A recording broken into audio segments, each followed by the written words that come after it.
that there's a crew in town. The head hillbillies are making their rounds. Small town whispers loud and clear. The sheriff shot the judge in his chambers chair. Sheriff got a secret he won't keep. Judge shot dead in his disbelief. A lot of people have some stories to tell. Dark pass away, get the sound of a shotgun shell. All the secrets spill on down. Voices loud in this old town. From the courthouse to the ground. Rumors fly and they can't be bound. Neighbors hide behind their blinds. Whisper tales of troubled minds. Skeletons covering the mountainside. A treacherous reality in the pines. Winter reveals the hidden lies. Moonlight couldn't mask their cries. Shadows caught in sunlit skies. There's no cover, no disguise. All the secrets spill on down. Voices loud in this old town. From the courthouse to the ground. Rumors fly and they can't be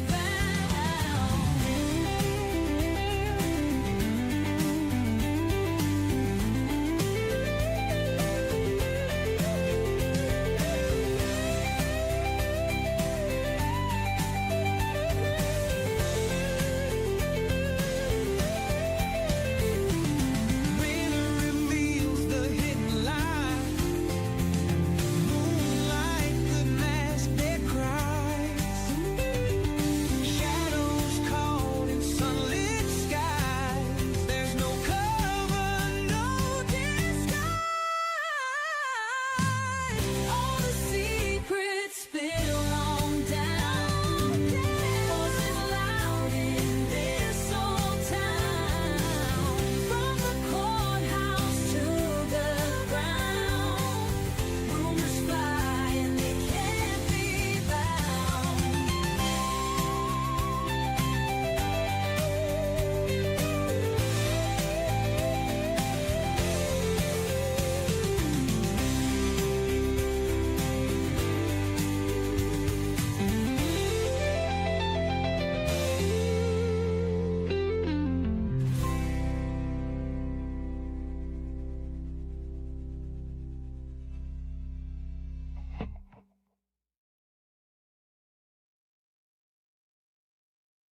Hello, everybody.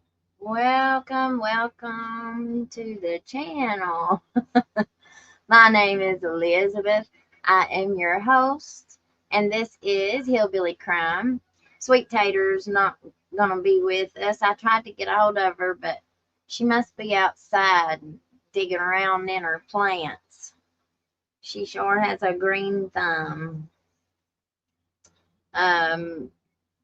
How is everybody? We're actually getting on here a little bit right time tonight. I also have a little news. So I reached out to Debbie Hall, who is the cousin of Amber Spradlin. Amber was red-rummed in Pike County. I think it was getting ready to say, please don't start that again. I don't know if it was Pike or Floyd County. But anyway, I reached out to her. I haven't really done a show on that case yet because I just didn't know enough about it. Well, there's Delmy right there. Hey, do you want to come on? Right now. I just started. Okay. All right, so we'll send her an invite. I didn't really know much about Amber's case, and so I didn't want to do a show on it and not really know what I was talking about. So she has agreed to come on next week. So we are going to be talking about the Amber Spradlin case, and her cousin Debbie Hall will be our guest. And she'll be able to come on and just tell us more about it. about what happened and the criminal case that's going through the court system right now for those that were responsible. Okay. Now I've got Mommy's invite sent, so we will have Sweet Tater with us after all. Good, good, good. Now this is a big show. This one that we're doing is a big show. Bombshell Secrets. What we thought we knew. Let me turn my light on here.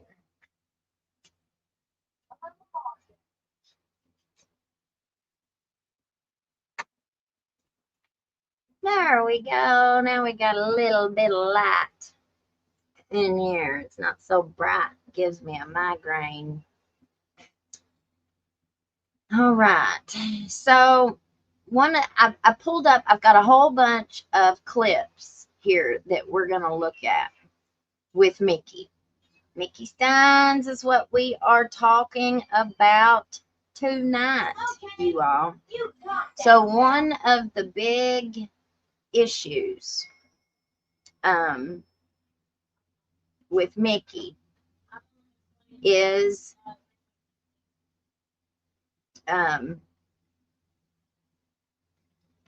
what everybody thinks. Mickey Stines for a long time has had a certain reputation. And so we're going to talk about that. Let me get over here to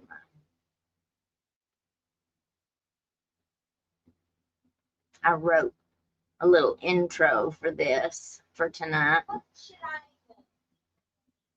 So let me get over here to it.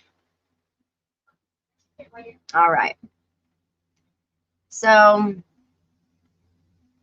when the voices from the hollers cry out, you better believe there's a reason. Okay? See, most folks don't understand what it's like to grow up where the only dreams of escape live in our imagination, where the only luxury that you ever saw was through a television screen, where walking into someone's house that was just a little too nice made you feel like you didn't belong, like you might break something just breathing. Well, I never felt like I really belonged anywhere. Acceptance was foreign to me, my identity.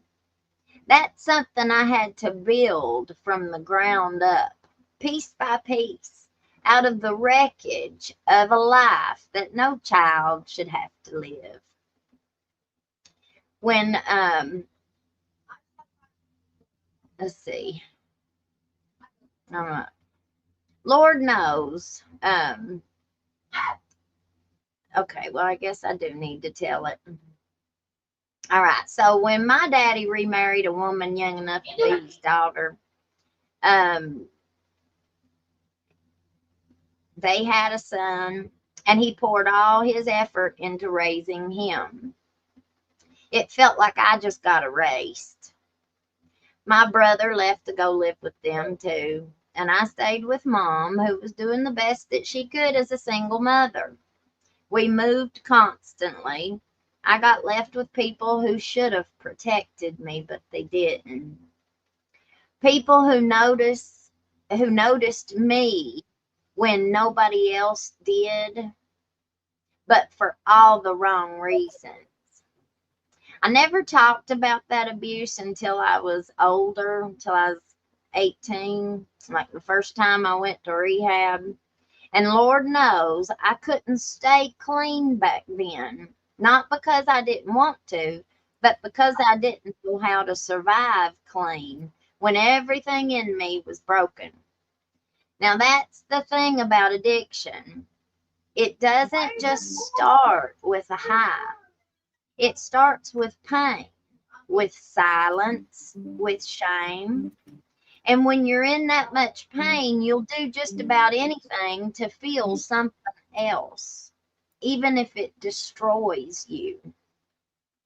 Now, women, especially women from where I come from, don't just wake up one day and start selling themselves, okay? That kind of desperation is born, that kind of desperation is born out of soul level pain. And every time we fall, every relapse, there's no guarantee we'll make it back. That's a fact that people don't want to hear. But here's another fact. Suboxone saved my life. And I don't need judgment from a doctor or counselor who ain't never walked a mile in these muddy old boots. I don't need someone to tell me to wean off and risk losing everything I've built. For 15 years, I've had peace in my mind, in my body, and in my soul. Because God restored me. Not just once, but he did it over and over again. Jesus didn't erase my story. He opened my eyes to it. And now I stand here with this platform that we've built together. Not just for me, but for us. A community of survivors, truth tellers, fighters. We ain't polished. We're real. We're flawed. But we are free in Jesus. And we are not afraid to speak truth to power. Now, you know, image means everything to some folks. Fancy titles, clean suits, spotless records, or so it seems.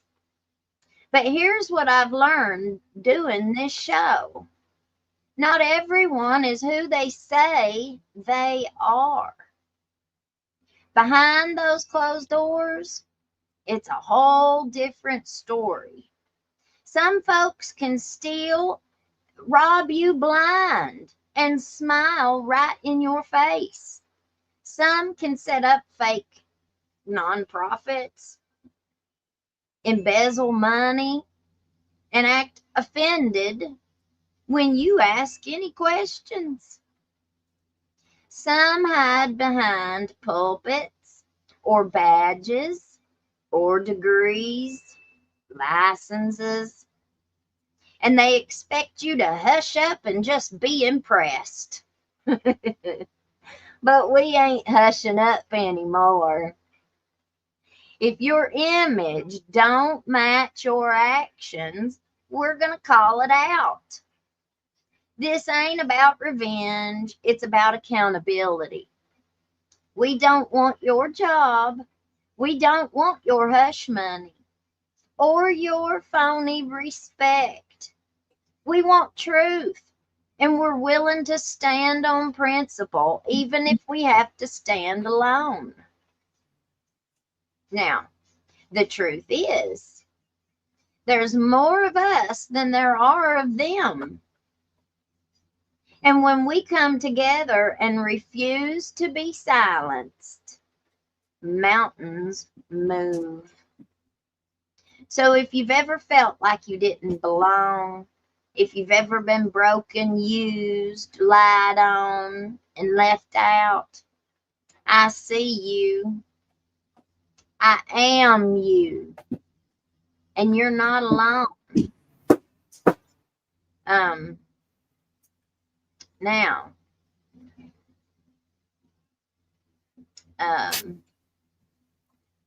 we're going to keep this train rolling. Tonight's question is simple. Who is the real Mickey Stines? Or should I say, will the real Slim Shady please stand up? Please stand up. Please stand up. I love that song. Slim Shady. Yes, I said it. because the image we've all been sold sure ain't lining up with the truth that's starting to come out. See, when the sheriff of a small Kentucky county shoots a sitting judge 8 times in the judge's own chambers, you gotta ask yourself, how the hell did we get here? All right, I'm going to take a little break for a second and welcome Mommy. Hello there, Mommy. How are you? Well, hello, this is Sweet Tater. I've got my supper down now. Well, good. Had to eat my ice cream. You had to eat your ice It was good too. What kind you have? Well, it was one of them little square things that's wrapped up in a tinfoil looking pouch. And it had nuts or something in the chocolate around it. So it wasn't just a chocolate. It wasn't just it was something special. All right. And it was good. That's all I ever get. Because I could sit down and eat the whole tub at one sitting. And then I'd be miserable. Yes. Yes. Yes. Well, we sure have a whole lot of people in here already. So that's nice. Good, good, good. We're talking about Mickey Stines. I've got a whole bunch of clips lined up for us to just kind of go back and we're going to talk about and discuss. One of the things about doing this show and having this platform, especially now that we've been on for quite some time now, or several months, people know about us. And so people are always sending me tips and people are starting to, tell little bits of their stories. Now, everybody is still almost completely anonymous, okay? Nobody wants their names out. Nobody wants to come, on camera. Nobody wants to talk about it publicly. Which you can't blame them. No, I absolutely do not blame any of them, even the victims who have a lot of these crimes have been perpetrated upon. I don't blame them. I have a sneaky suspicion that I think a lot of them would probably be married or in relationships, and maybe their significant other never knew that it even was happening, or they just don't want to admit that maybe that they had given in and done this. I mean, there's all different kinds of reasons. You don't want embarrassed. You don't want your life turned upside down and everybody talking about it. I mean, I can understand. A lot of people, right when this happened, it's pretty much common knowledge now that a lot of people came in full support, full stop or no stop, behind Mickey Stines, that if he did this, then there had to be a good reason. Well, all right.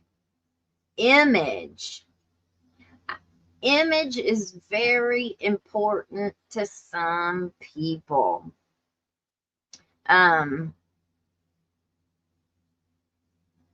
So how the hell did we get here where we're at? I'll tell you how. Image is powerful.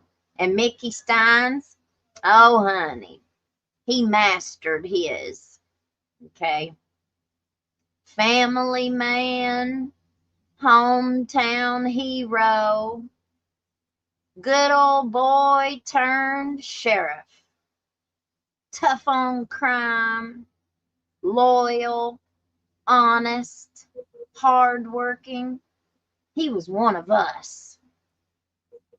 But when you start peeling that onion back, layer by layer, you start to see a whole different version underneath. Now, I've spoken to someone who will absolutely stay anonymous, but they were involved with Mickey for several years, allegedly, in a relationship.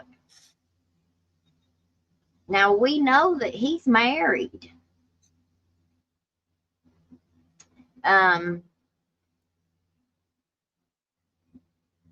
You know, a lot of times we saw it with Sabrina.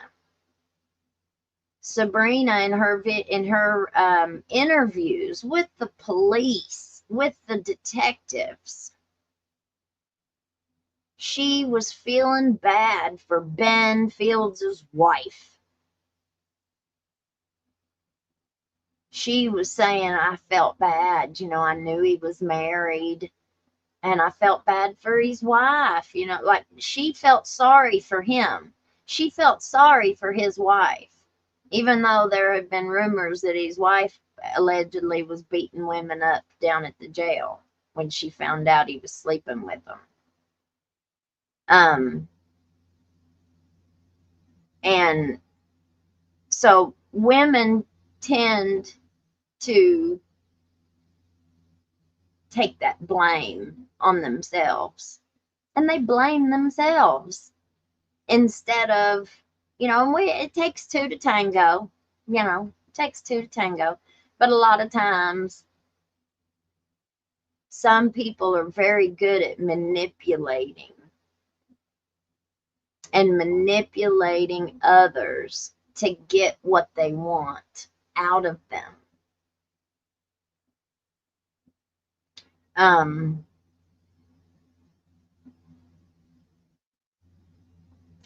And it's not just one source. I've heard several. I've had several. I've had several that have come forward and have given their experiences. Now, this is one other person's experience, okay? And several people knew about this relationship. It was not real secret. So, you know,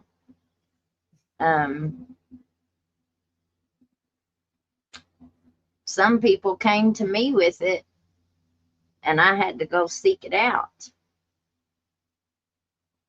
And according to them, it's true.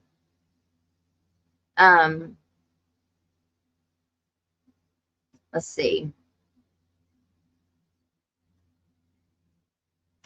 It really lines up with what we've seen play out publicly in this case. According to some, Mickey Stines had ran a long con built on pity stories, poor, pitiful me stuff, and charm.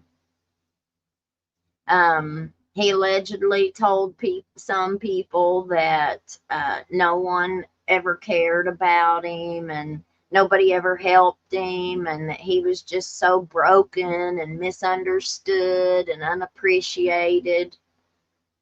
And he allegedly played on this compassion, on people's compassion for him.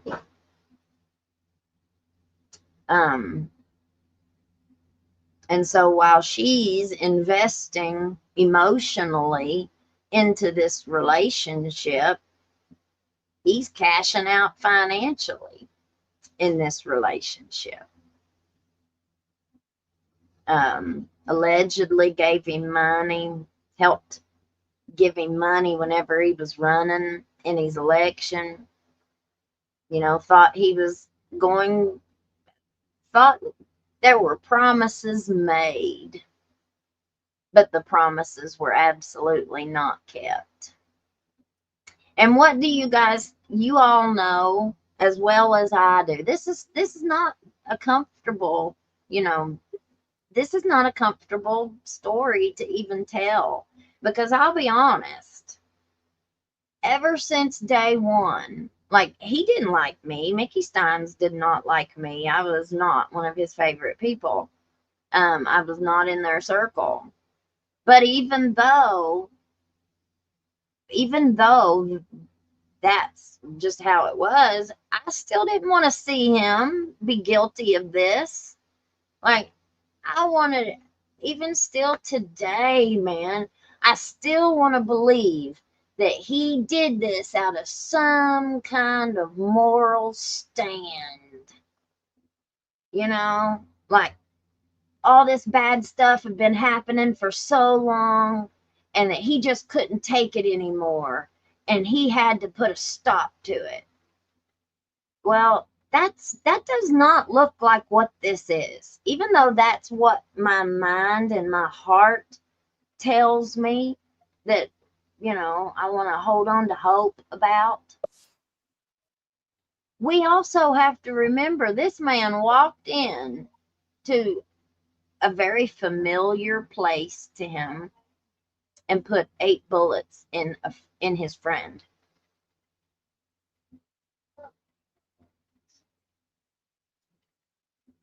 And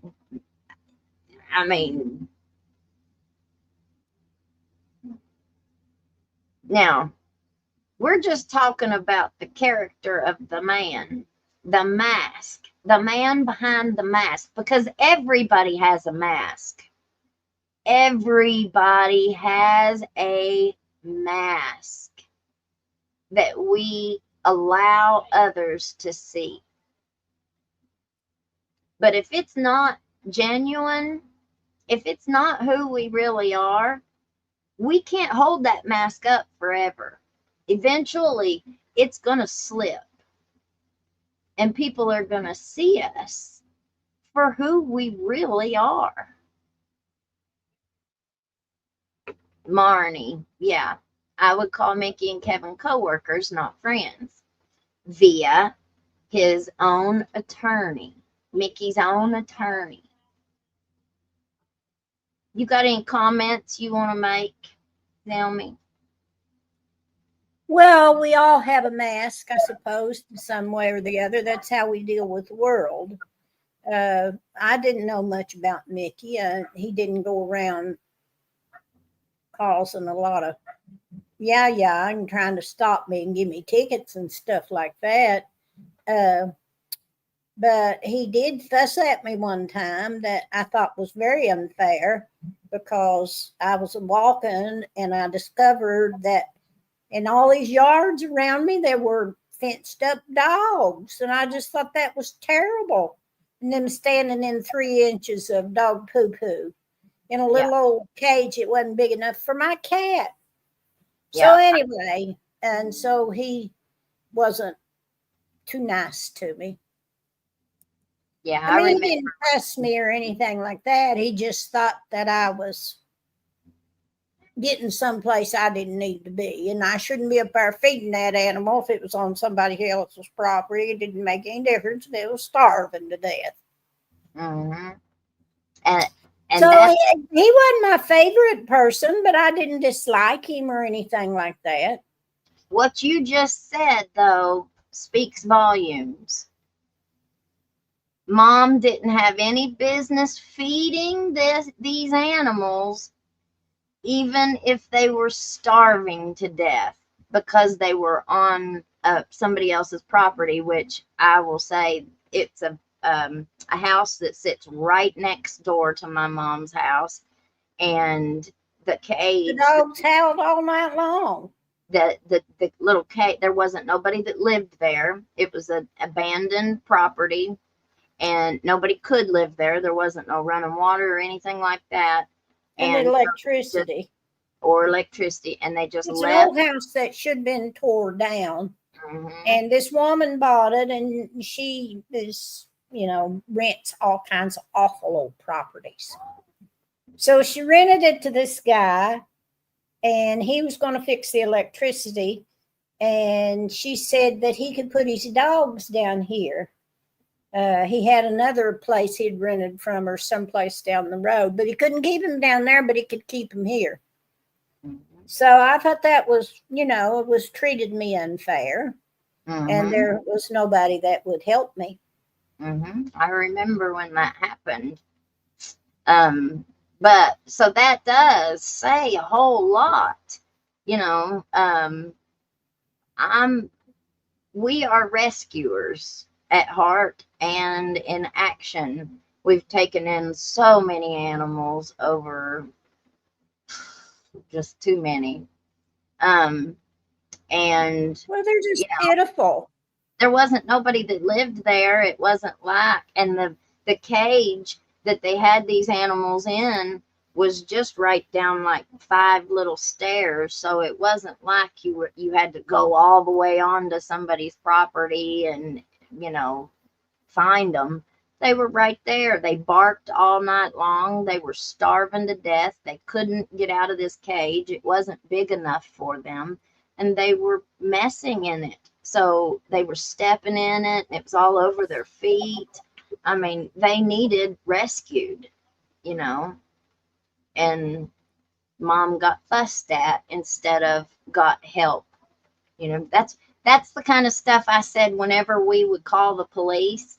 You call the police for help. You call them thinking that they're going to come and help a situation that needs addressed. And usually we end up regretting calling the police. You end up learning the hard way that sometimes it's better to ask for forgiveness than it is to ask for permission. And that's really awful to say, but it's true in a lot of situations. That's what I do most of the time. Thank you, Guess maybe Jeanette. that's why I get in so much trouble. That's right. We get in all kinds of trouble. We get in all kinds of trouble. Going sticking my nose in other people's business. Well, I found a news report from, I think it's from New York, and it was talking about Mickey's case. And so I wanted to bring it up and kind of just listen to what other people that's, not from here kind of think about Kentucky and what was going on in this case. All right, let me just go back a little bit.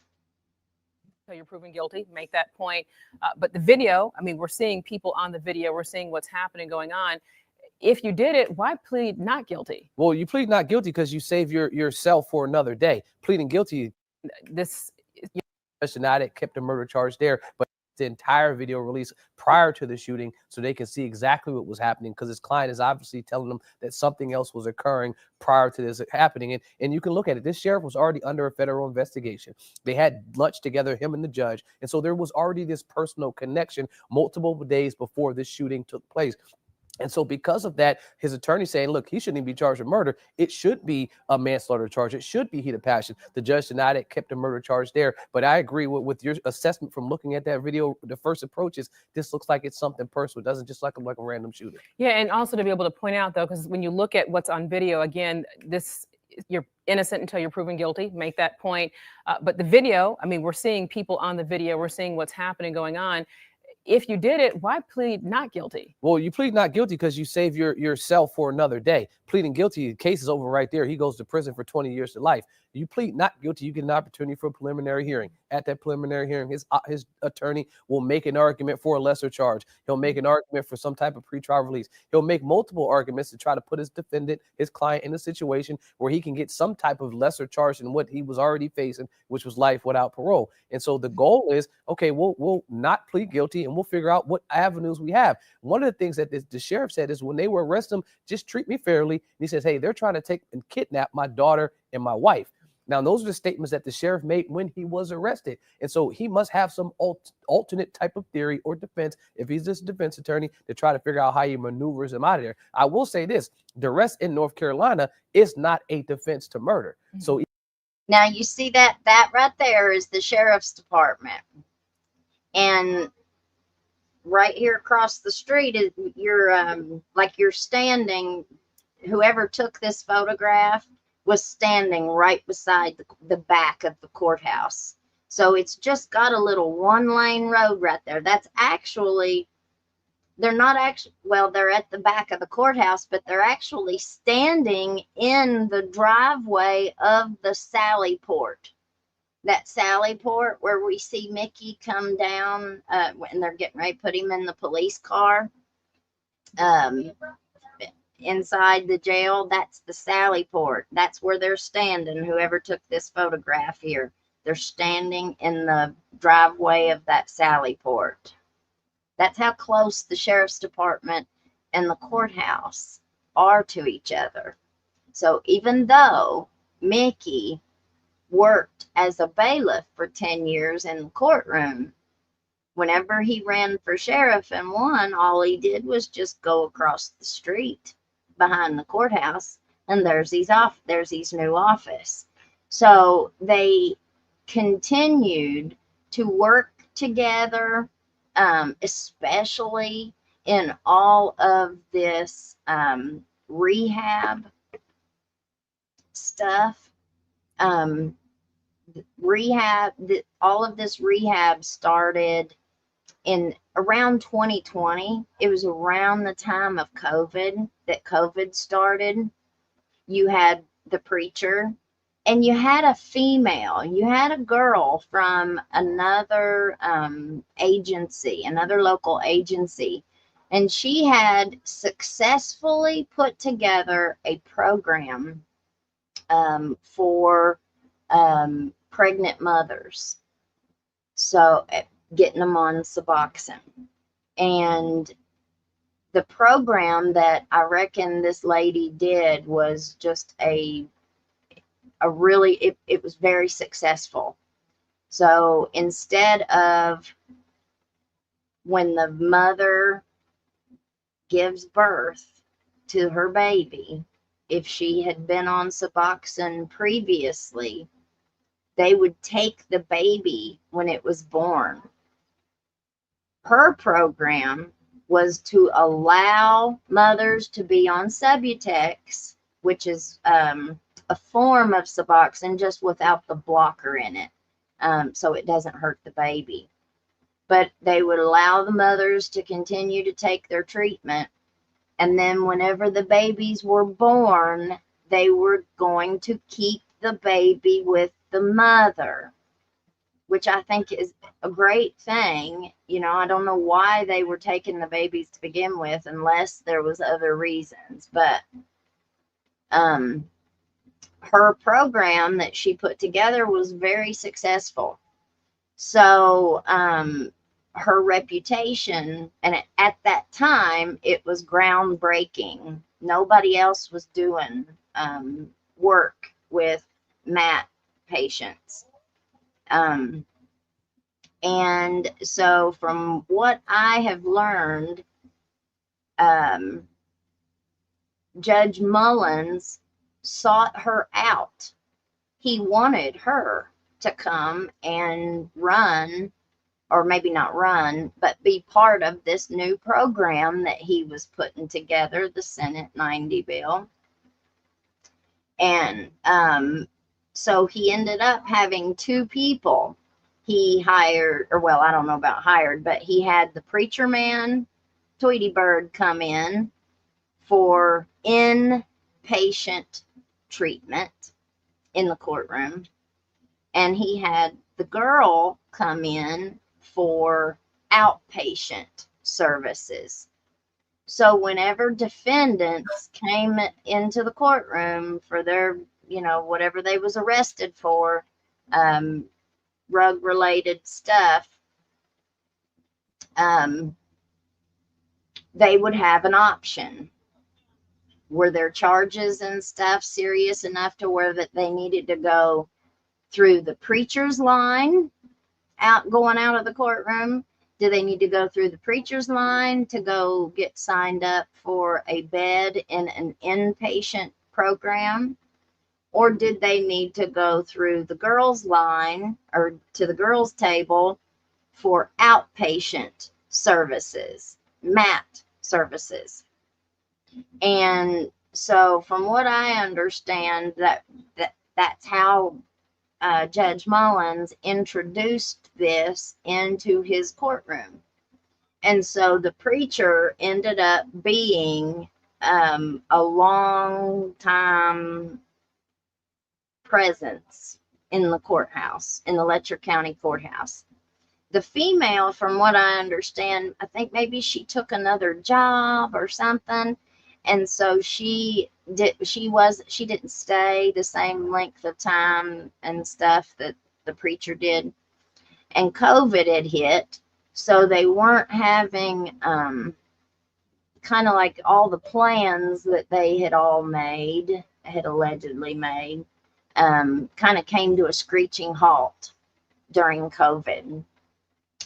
And I remember at the time when COVID was real big, our jail just kept getting fuller and fuller and fuller. I forget, I think they said that our jail was only built for like 50 some inmates. And at the time when COVID happened, I think they were like 2 or 3 times over the limit of what they were supposed to have. And so we really did need a house arrest system, program, to help these people. We really did need community liaisons that helped people get into treatment. We really needed these programs, and for our court systems and our doctors, employment, the world, society as a whole really needed to come around to MAT treatment as an acceptable form of treatment. But eventually they did. I've also heard that a lot of kickbacks were being thrown around. Now, I don't know who all was getting them, but there was a lot of kickbacks that were being spread around in regards to filling these quotas. Or maybe quota might be the wrong word, but the more people that they had going into these programs, the more funding they're going to get. And it ended up becoming like just a revolving door of rehab. They get out of rehab and then they go back out and they get caught again. And a lot of it's just possession charges, I think. You got anything to add on this, Zelmy? No, COVID was a bad time, and I'm sure that was true. They should have just sent them home. You know what I'm saying? Well, instead of stuffing them all in jail. Well, they ended up putting a lot of people out on house arrest, but they're putting them out under Ben Fields you know, Well, they're charging them. That really, I think that's just a real rip. and then we find out that our fiscal court, the Letcher County Fiscal Court, has a fund, has a program where our tax dollars are going to be paying people's ankle bracelet fees. Where did that come from? And I've never heard about it, but we found it in the audits that we looked at. I've got the new Sheriff's Department audit, by the way. Thank you to whoever sent it to me.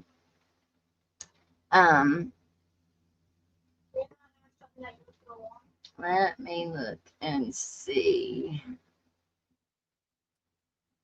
if I have it close here.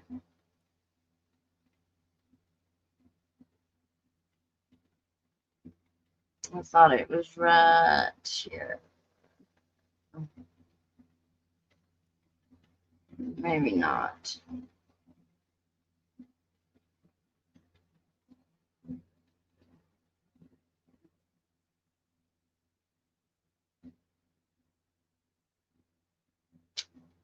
Oh, here's the oath. So are you telling me that some of the sheriff's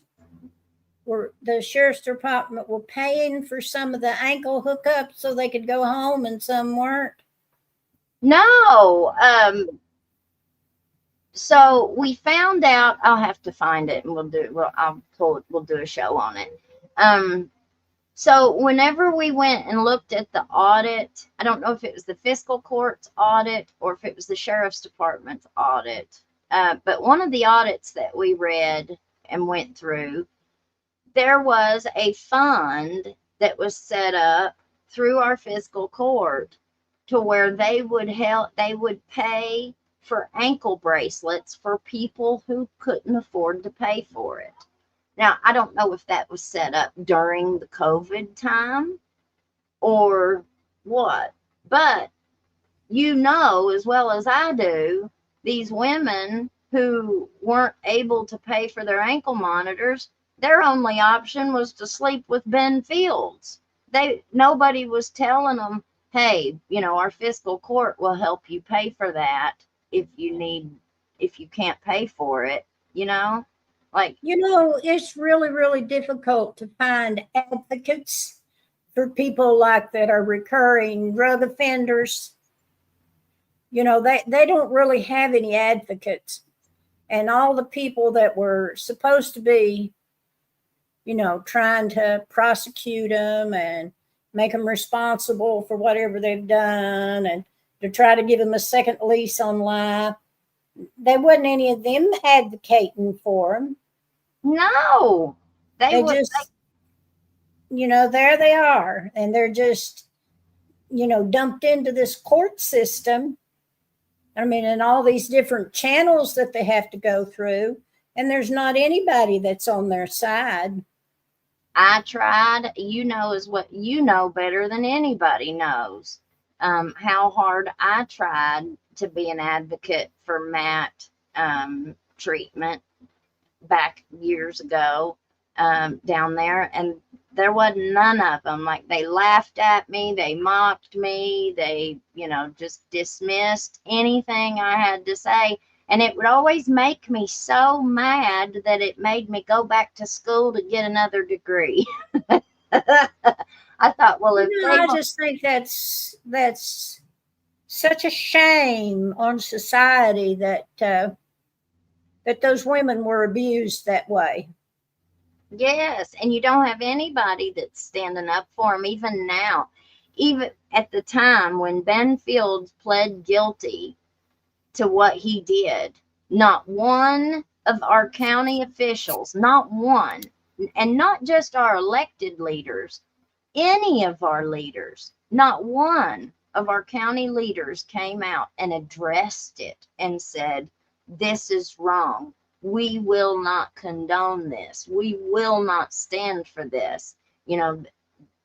Nobody even acknowledged that it happened, because if they did, then that would be telling, they just gave his wife a big promotion and moved her right up into the courtroom after he served his 6-month sentence and kept his mouth shut.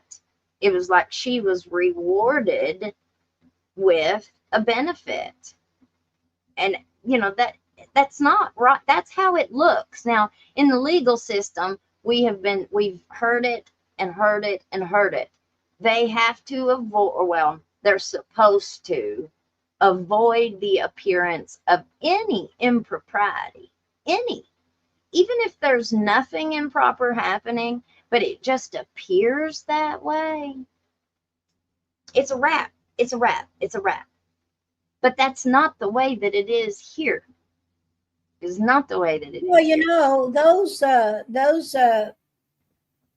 people that are addicted to drugs, they have a disease.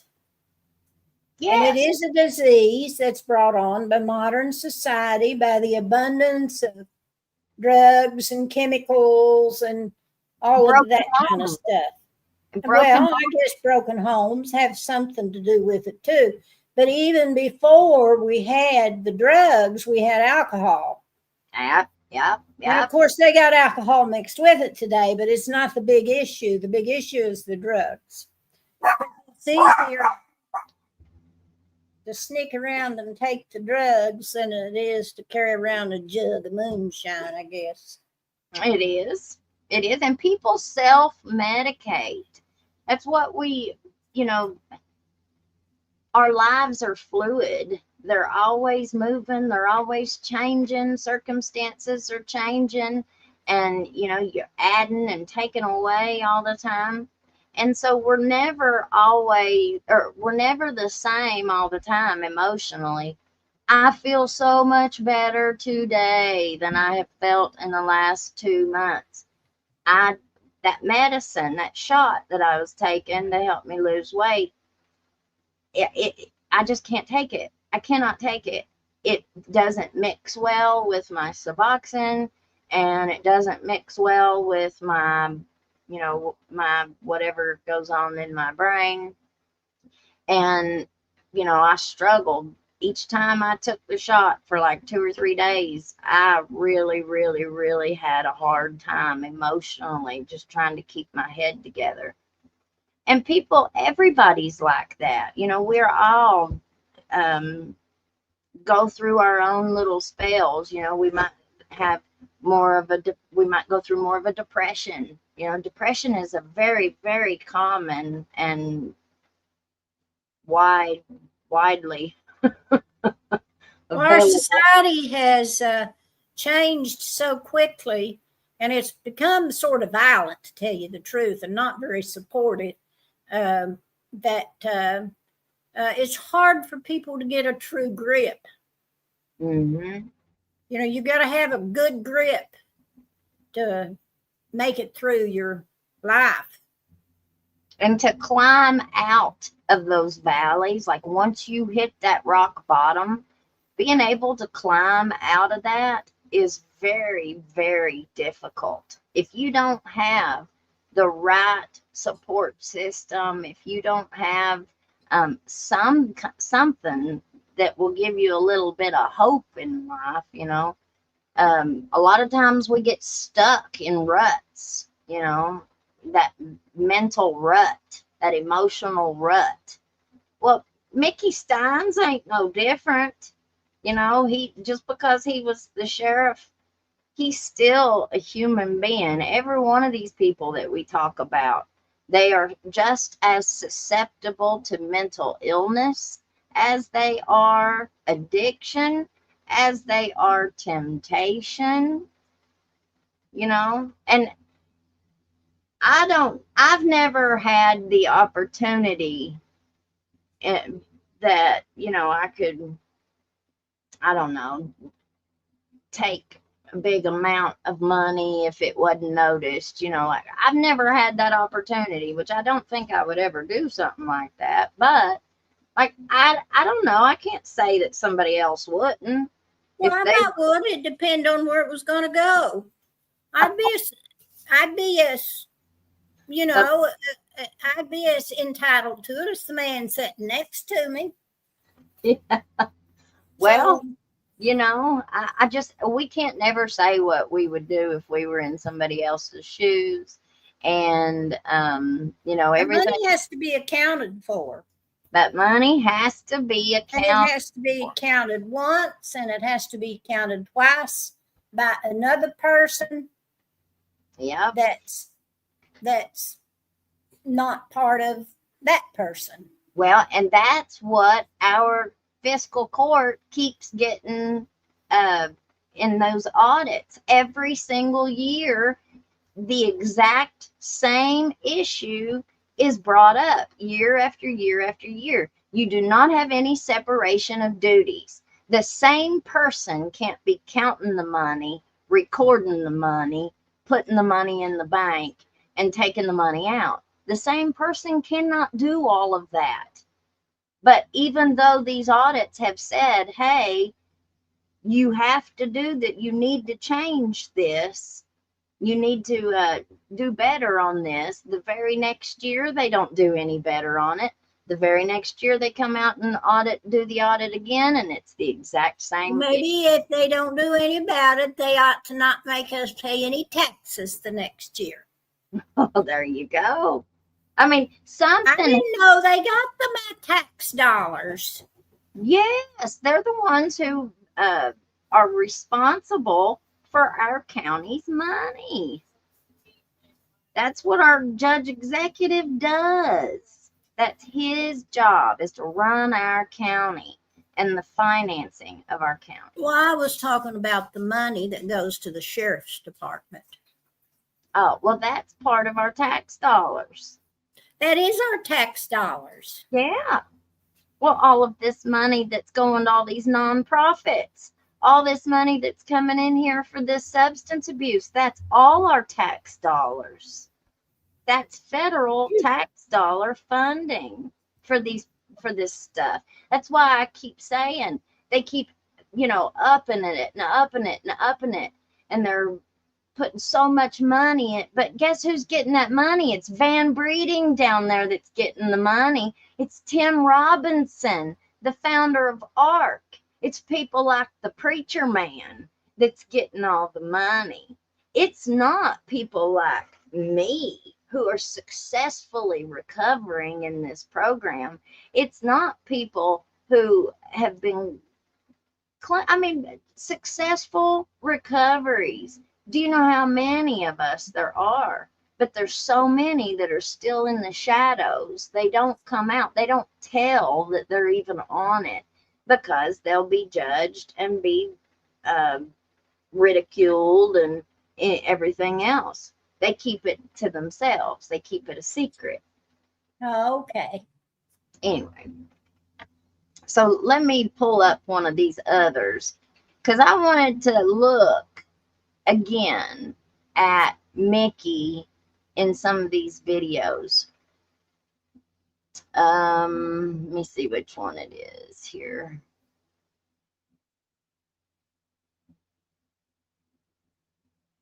This one, I think. All right.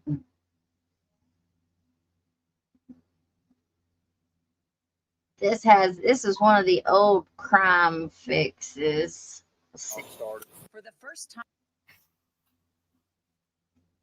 We'll start on the body cam. Oh, there it is. There it is. That's what I was looking for right here.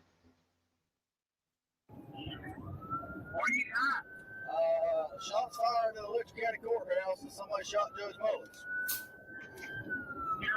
No, sir.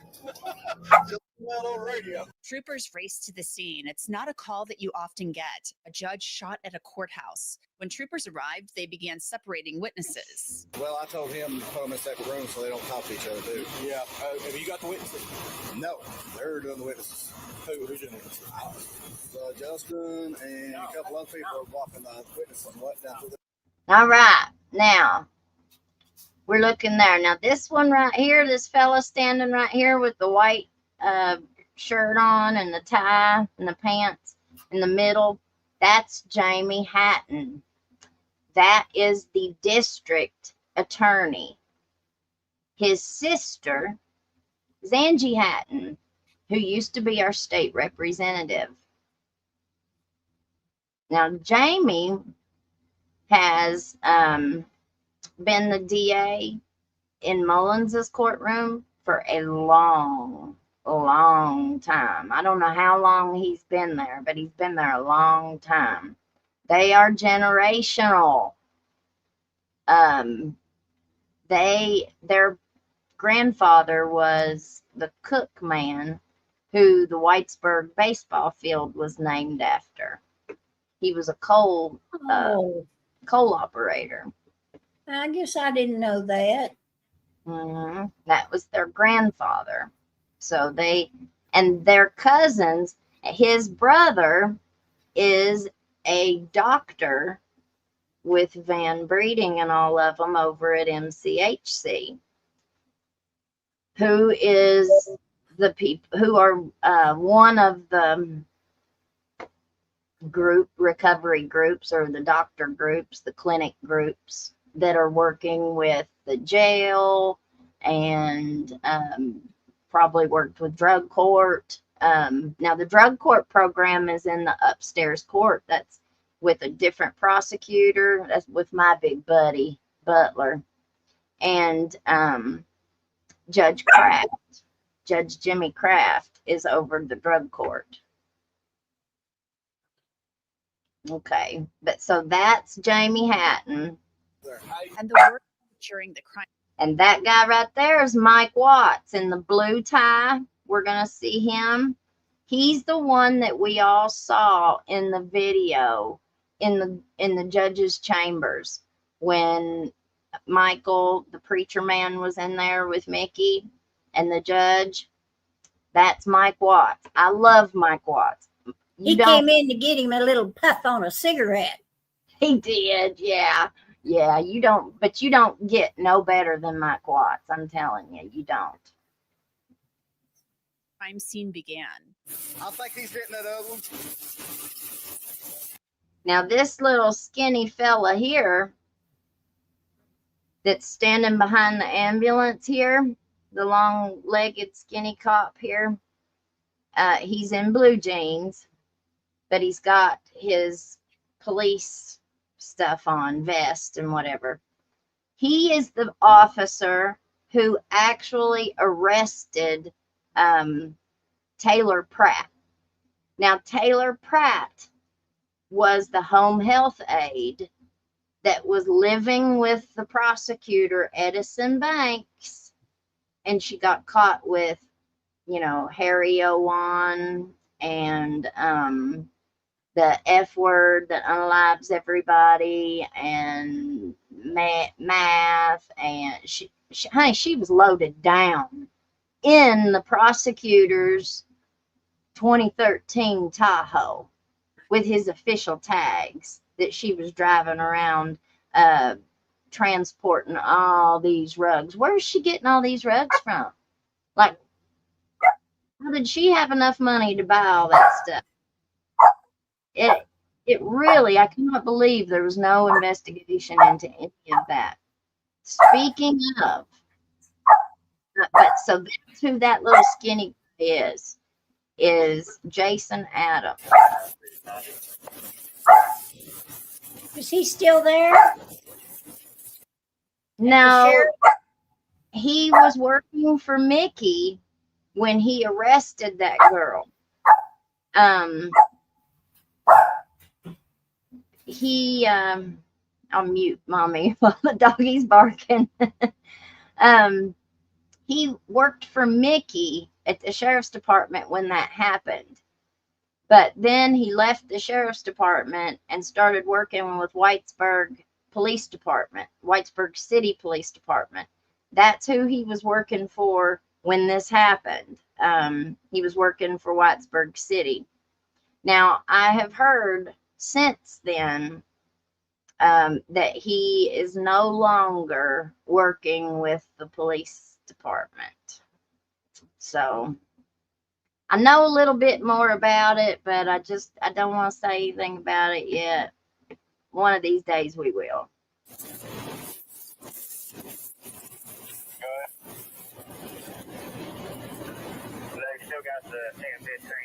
Now that guy right there, whoever that is with the red beard, was the most rude. We went down there that night. Remember, me and my friend, we showed up right after this. Right after this happened. After they put the police tape and all that stuff up. And we went down there. And this guy was so rude to everybody. If I'm not mistaken, he's the one that was there when the boy got whooped by Butler's ex-wife. So our favorite prosecutor, his ex-wife, shows up down there because the judge's wife is her sister. And so the whole family shows up down there. And when the media started show up, one of the newsboys had his camera, and I reckon she put hands on him, knocked his camera off, and acted really, really bad.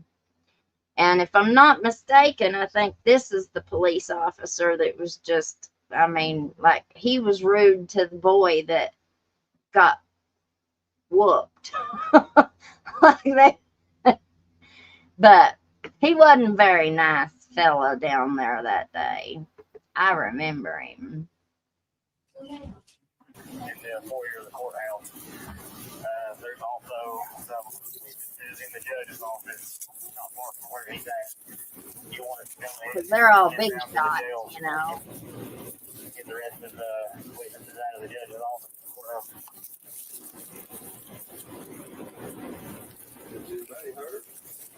Well, we got a lot going on right now. I think you talked That it is, brother. At 3:40 p.m., a couple of women who appear to be distraught, possibly family members of Judge Mullins, show up at the courthouse. A trooper holds one of them back. That's Kevin's wife right there.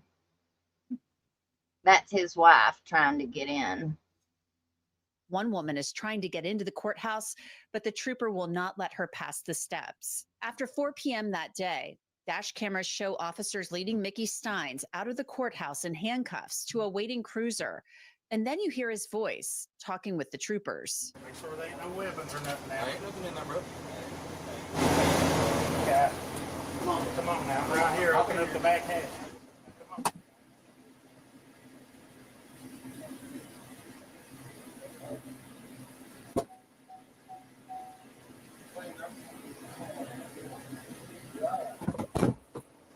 No, now come on.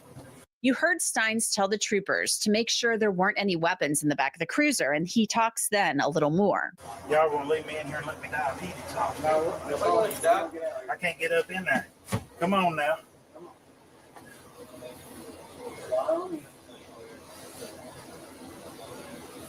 I can't. Yeah, man. I can't get in. These cuffs are way too tight. Come on now, guys. Come on now. Stines definitely sounds a little paranoid. You may pick your leg up, my brother. Y'all got carbon monoxide in here. See, I don't understand that. Every time I listen to these and I watch these, I'm still in shock. What, he just put 8 bullets in our judge, and nobody knows why this happened. And they're like, "Oh, I got you, my brother. I got you, brother.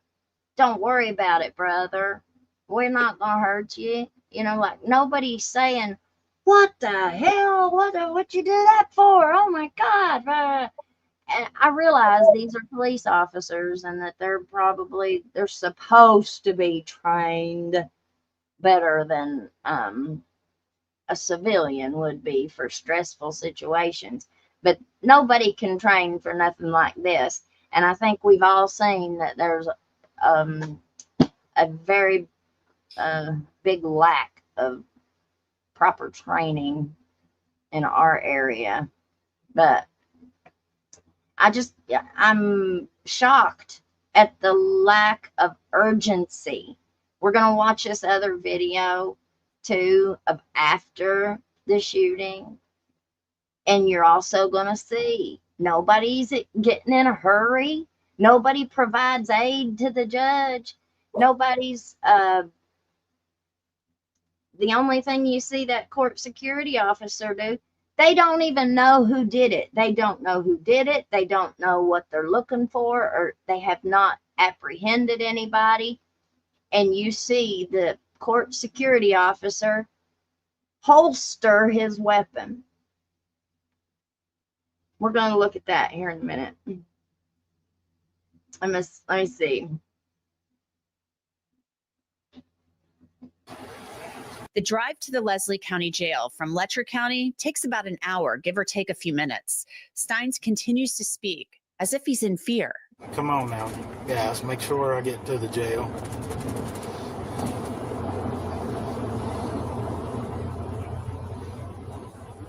At times, it's hard to hear the troopers in the cruiser, but they try to talk to Mickey Stines on the long drive to the jail. Come on now, guys. I was asking why you done it. Was it over your family? Come on now, guys. What are you doing? I just talking to you.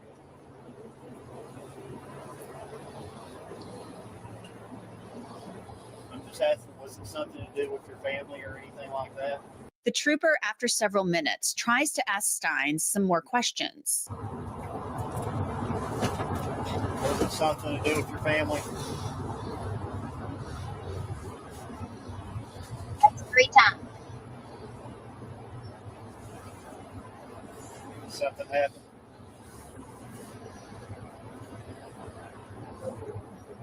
Hit that like button for us too, guys, please. If something did happen, you know, I mean, it'd be good to let us know. Why did you want to talk to your daughter while ago? Something did happen that, you know. He said, why did you want to talk to your daughter a while ago, Mickey? And you can tell that this has been edited because it takes about an hour for them to get from Letcher County Courthouse to Leslie County Jail. I think that's what they've said. It takes about an hour. And so this drive, they've cut it out, parts of it. Now, I don't know who's done that. I don't know if the news network who got it did it, or if it was cut before they released it. But I tend to think that if they got this, the news network probably got the whole thing, and they've just cut pieces to make their segment shorter. I don't have it. I'd like to have it though. Involve something that could help you when you go to trial and get a fair trial. And you go to trial and get a fair trial. Like, just, where's the concern for the judge? Like, Mom, have you ever felt like there's been any real concern for what he did to the judge? Well, I really don't know, but I'd say that the police and so forth and the people that were on the scene right then and there, they didn't seem to have any. But I don't mean to say that everybody in the community didn't have any. Right. I mean, if I had known that the judge had been shot, you know what I'm saying, and I was totally, I mean, I heard that the judge had been shot and that Mickey or something, and I said, well, somebody must have come in there and Mickey must have been trying to shoot him. It's the only way he could have shot the judge. You know, I know that. Well, that's the exact same reason that everybody was given all that blind support right after this happened. You know, the judge must have been messing with his daughter. You know, that was the first thing that so many people jumped to on that rumor, because that, I think, would have been a reasonable response to finding out something like that for a dad. But now here's the thing. We watch that and we hear all of these police officers asking Mickey about his wife and his daughter, but we never hear it come out of Mickey's mouth himself. The only time we are told that he even said that is when Detective Clayton Stamper gets on the stand and testifies in that first arraignment that some of his officers who had gotten there before him, whenever Mickey was surrendering himself, he allegedly said that to one of the police officers who took him into custody. But throughout the hallway video, we're going to watch that here in just a minute too, we never hear him say his wife's name. We never hear him mention his daughter, not the first time. Now, I'm going to ask this question before we go on with the videos. How many people think that they really knew Mickey? Like, do people think that they... That's not the good question. I'll think about the question I want to ask, and I'll ask it in a minute. Let us know kind of what's going on, what led to this. At one point, Sheriff Stines asks whether the troopers are actually taking him to a national forest. He doesn't believe the troopers are taking him to the right place. They tell him there is a national forest near the jail. Maybe we're almost to the jail. I'll ask one last time. Is there anything is this anything to do with your family?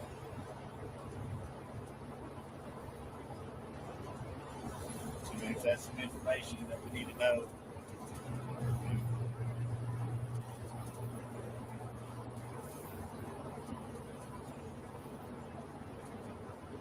And what the information comes out, that always can change how investigations are worked. You know what I mean? And how they're looked at.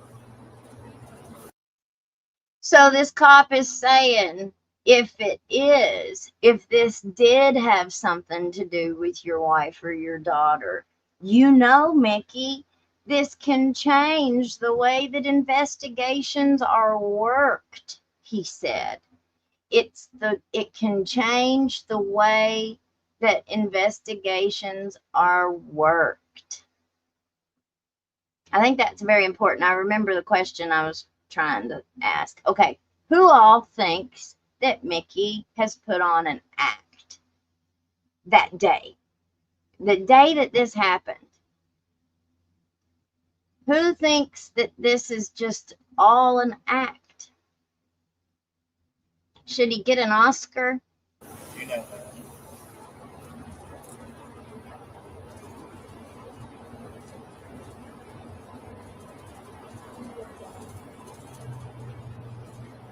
Like I said, something led to this. Come on now, guys. Guys, no guys.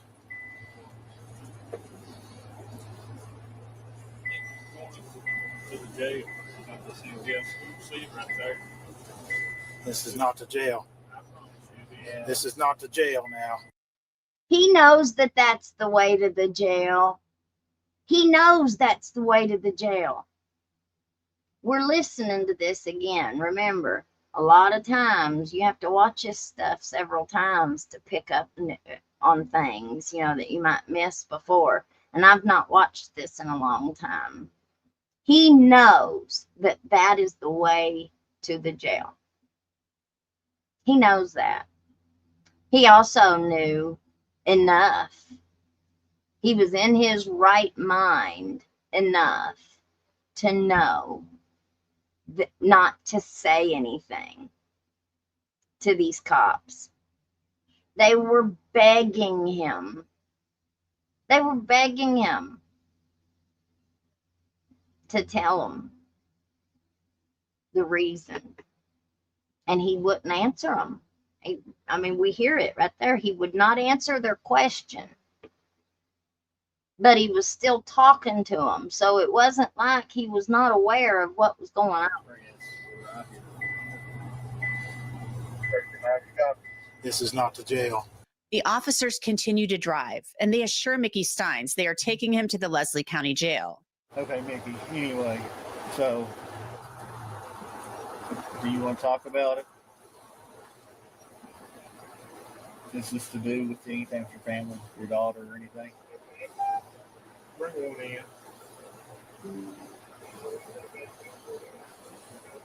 Okay. Do they have to back out to get out, or does that circle out? Does it circle out, or do they get out? Okay. So, it's Who you passing me off to? Leslie. We talked about this. This is Leslie County Jail. Who you passing me off to, though? No, nobody. He knows the way here. We didn't know the way. Oh, yeah. Y'all are passing me off here now to somebody. Mickey, I don't know why you think this.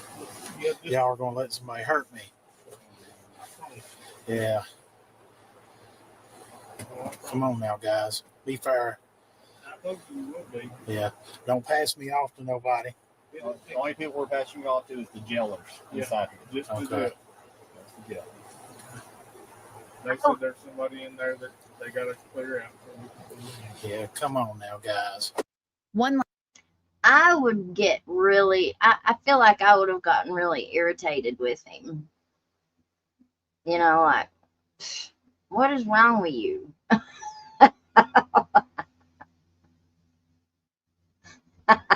Well, he does act like there's something wrong with him. It's just as if he doesn't even remember shooting the man. Well, like he doesn't realize the weight of his actions. Like what this is, I don't know. This is the problem that I have with entitlement, with so many people that get that feeling of entitlement. What makes him feel like his life is so much worth more than the judges? Like But he the walked person he just killed. that right. He walked in there and unalived that man.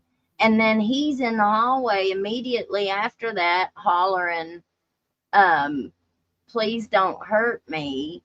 Be fair to me. Be fair to me. Be fair. And that's what and the way that these other police officers responded to him, why weren't they responding like, be fair? You just, look what you just did. Like nobody responded that way. Even if it's your friend, if it was my child and my child, I'd be all up in my kid's face. Like, what did you do? Why did you do that? And nobody, I feel like nobody ever got in. Well, they were in shock. Well, true. Shock. last time, the trooper tries to get Stines to tell him whether the shooting had anything to do with his family. Is this anything to do with your family?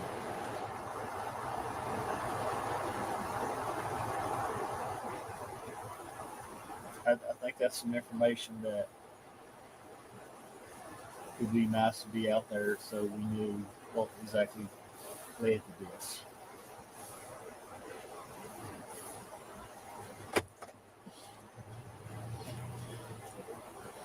Me or you wouldn't have made it out of the I'm putting in courthouse. that Leslie County van. Stines is pulled out of the cruiser and taken into the jail to be booked. Stines' lawyers released the following statement to me. It says, the recently released footage affirms our belief that our client felt there was an imminent threat to his family and himself. The recently released footage affirms our belief that the client felt there was an imminent threat to his family and himself. There was an extreme amount of pressure placed upon him as a result of the pending civil case and its potential to reveal matters within the courthouse. The footage shows that our client perceived a genuine threat, and its impact upon his mental health is apparent. I think that's a good statement. I think it's a good statement too. I just, at first and for the longest time, like I said, I've just wanted to believe that Mickey did this out of some moral stand. And the more that I've learned, the more people that I've talked to a whole lot more people now than I did at the time of the shooting about all of this. And, image was very important to Mickey. He wanted to be seen as the family man. He wanted to be seen as the hero. He had crafted his image very carefully, and he put a lot of work into it, and it was important to him. He cared what other people thought about him. And I guess maybe, I don't know, maybe where he's a heavy set guy and he's more of that jolly old, funny, you kind of just want to be his buddy, you want to be his pal.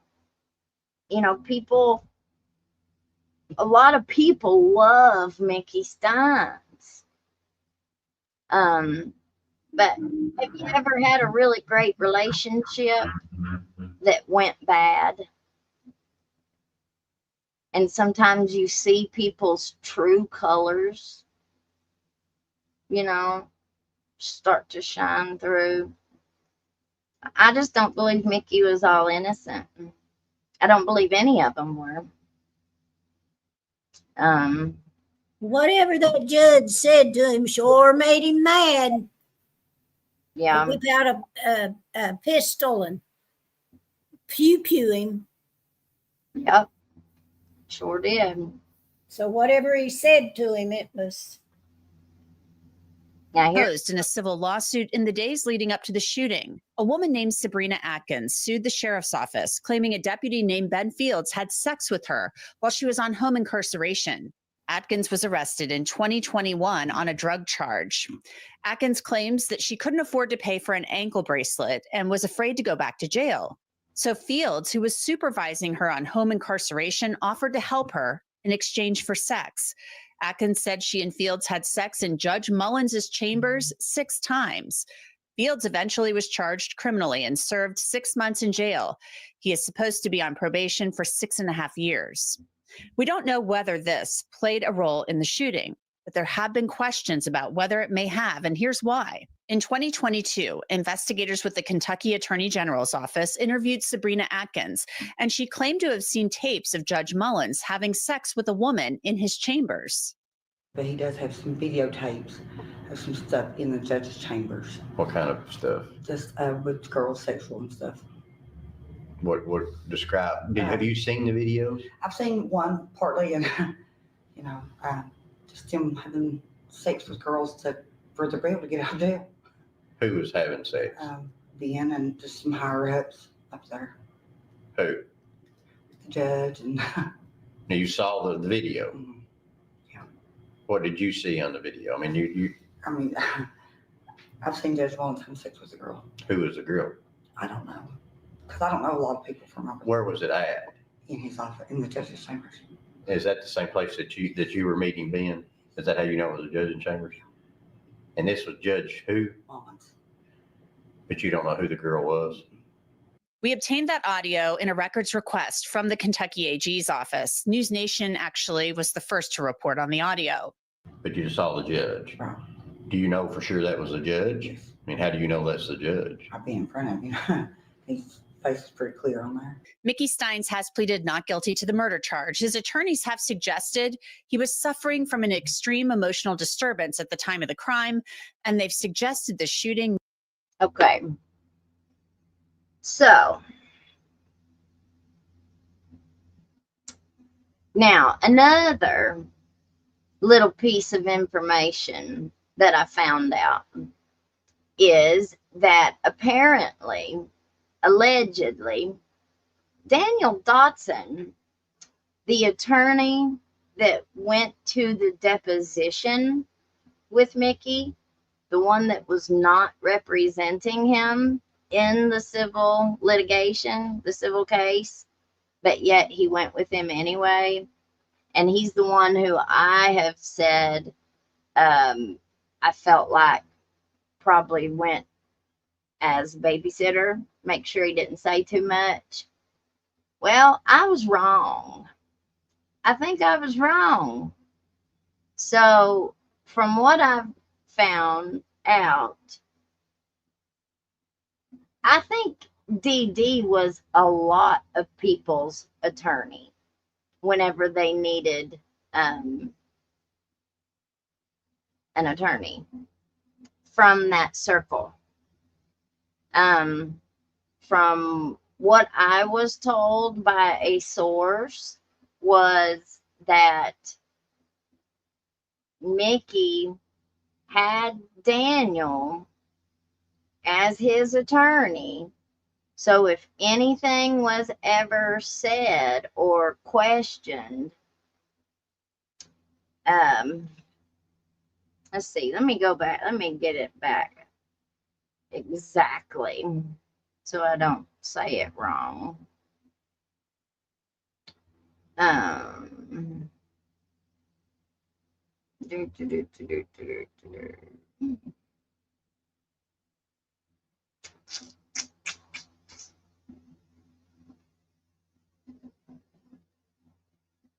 You know, I have, like I said, I had this big feeling like I just wanted him to be everything that we wanted him to be.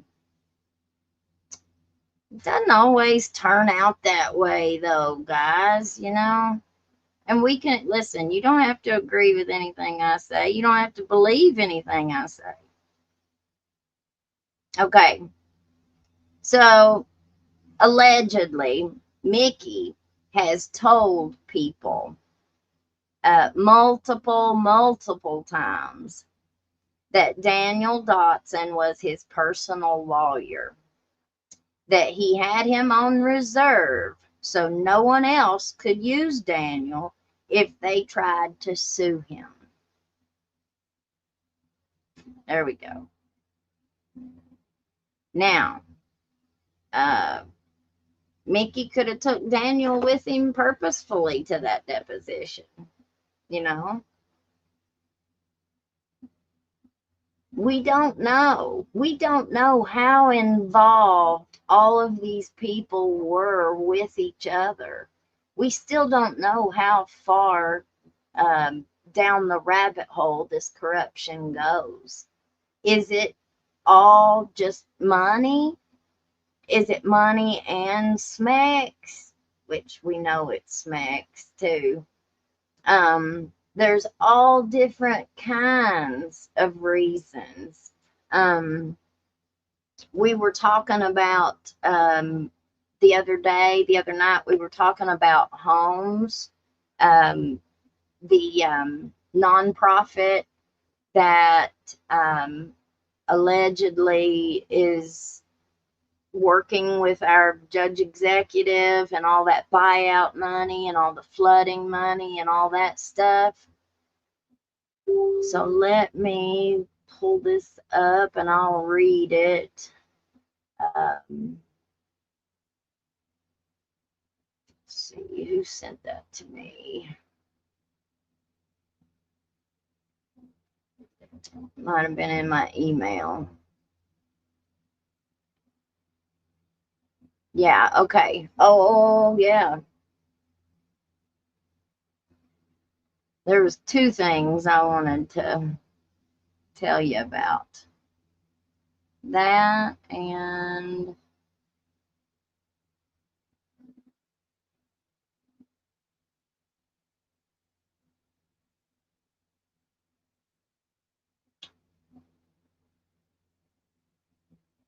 okay, here it is. This was a newspaper article back in 2011. You know how I've been telling y'all this stuff has been happening for a very, very, very long time, right? This newspaper article was written July 6th, 2011. And it says, grand jury says woman stole funds from homes.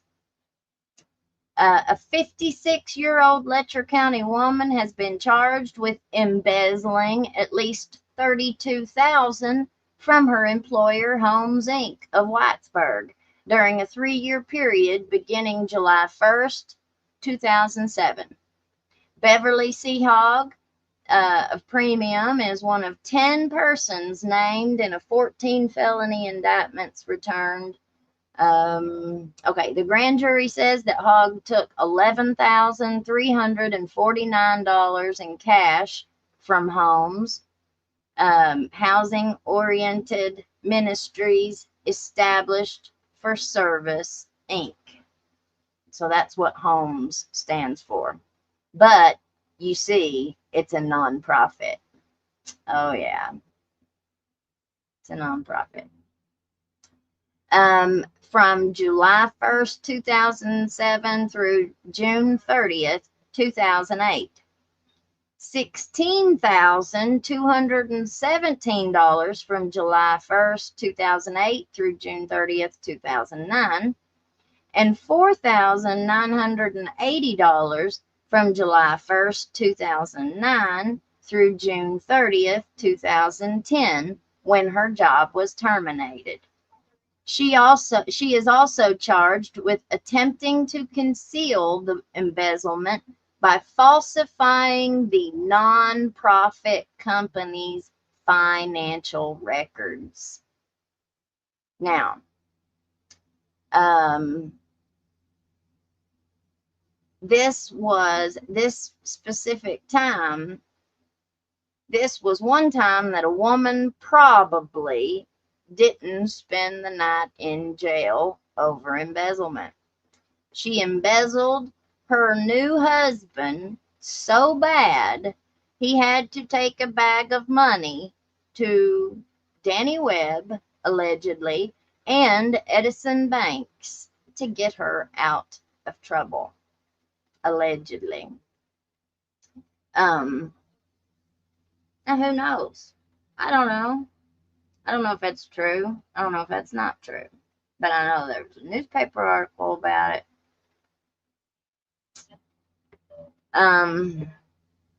That show, I mean, that's just one example of how easily money just disappears around here. Especially when nobody's looking. Especially when nobody's looking. When people get used to, you know, not having any oversight. You know, I don't know. It takes a special person to not do something, to not take something that don't belong to them. I mean, I know that sounds awful. Like, you would think that the majority of people wouldn't do it. But I think the majority of people nowadays would. Well, you even heard Mommy. Mommy said she would. It just depends on which way it goes. Where's that money going?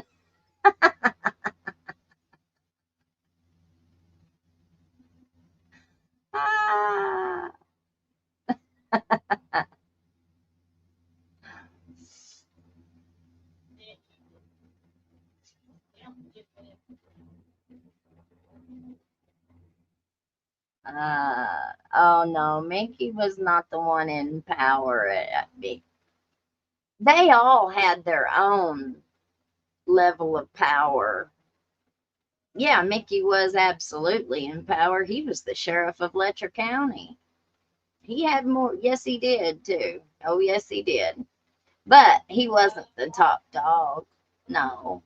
He wasn't the county's top leader. No. That was Kevin Mullins. That was Kevin Mullins. You know, the game is always the same. The only thing that changes are the players. And over time, you know, people, whoever used to be the top dog, aged out, retired, died, whatever, and new people took their place. You know, you can cut the head off of a snake, but as soon as you cut the head off a snake, one of the biggest kingpins in Letcher County is in jail right now. I found out yesterday they're in jail. And as soon as they went to jail, one of their equals, I don't know what you call them, started staying at their house while they're gone. So they might have cut the head off of that snake and got him in jail, but somebody else just took over. They're living in his house, slinging these rugs, getting that money, making that money. They didn't stop it. They just put one in jail and another one stepped in to his shoes. It's the way it works. If they don't take down the whole bunch, that's the way it works. All right, let's see. We'll watch this other one.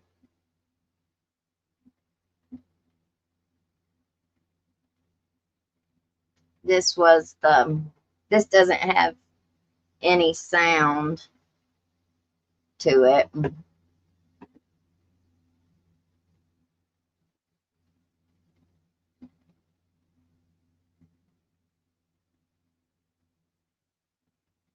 See, there's the preacher man and Mickey. Look like they're already having words. You can tell there's tension there. And everybody else in that room can feel it too. Now, all these people know that Mickey and the judge are in there. As gossipy as that place is, I guarantee you, as soon as they walked out of that office, they've went in to where everybody else was, or whoever they were going to tell. I think he gets up and checks the door to see if anybody's standing outside of there listening.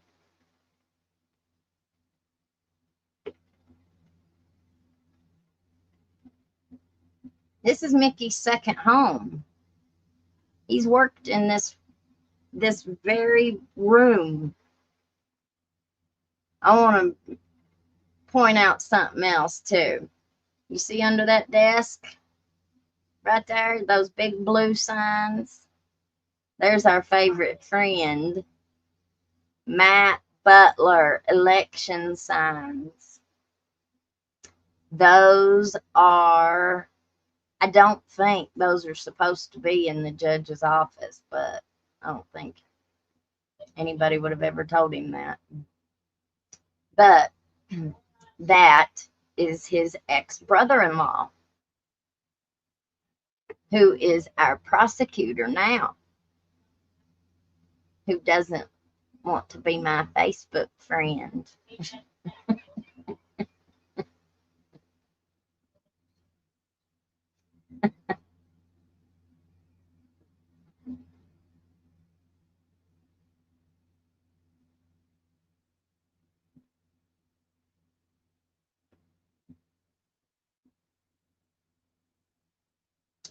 Well, I think we all want to think the best of Mickey. I do. I don't know, y'all. I change my mind back and forth on it all the time. Like whenever I hear something new, you know.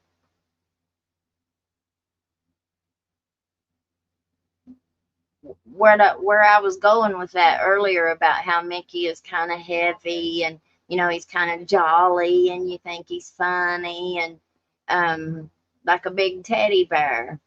Well, you don't usually think of a teddy bear as a cheating, lying, scheming person, Like I never thought of him that way.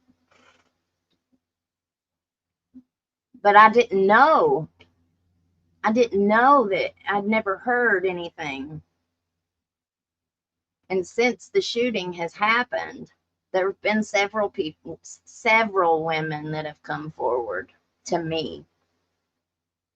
And listen, some of them's got receipts, y'all. Some of them were smart and kept every text message. So,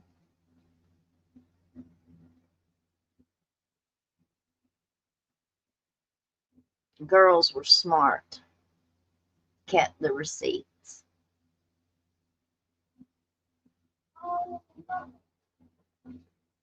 And this was a long time ago, too. What I have found out was a long time ago. This was nothing recent. All the stuff that I have been told has happened long ago. It was nothing that happened just recently.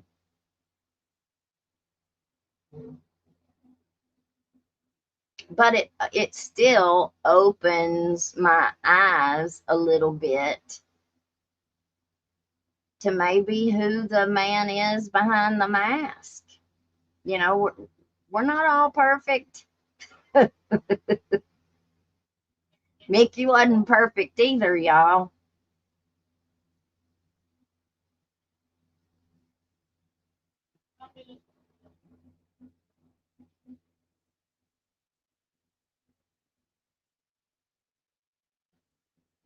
And see, Judge goes like that. I just think that gossip and people talking behind each other's backs and stuff, as bad as what it is down there at the courthouse, I think that has something to do with this. I think that whenever Michael, the preacher, left with Mickey and they went wherever they went and come back, I just believe that they've had some kind of words together. And maybe the preacher told him something that he'd heard, or I don't know. But I think then Mickey goes back to the judge's chambers and tells the judge what he heard, what he was told. And I think that's why, Mickey kind of gestures like this towards the door earlier, and then the judge does it too. Like they're talking about whoever it was.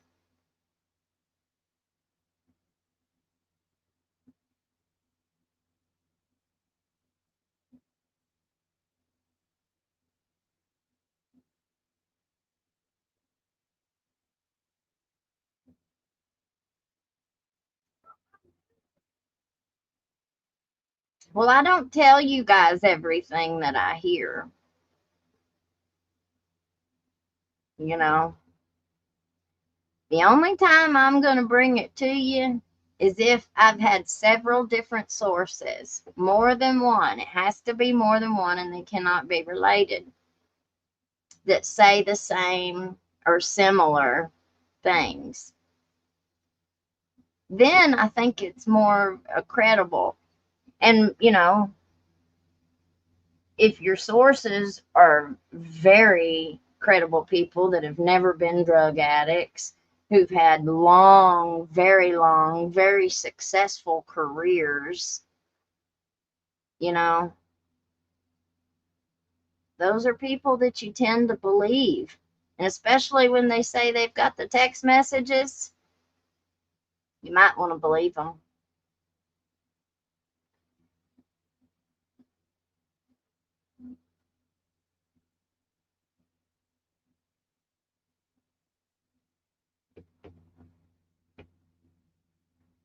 That's right, Pippa. We know right from wrong.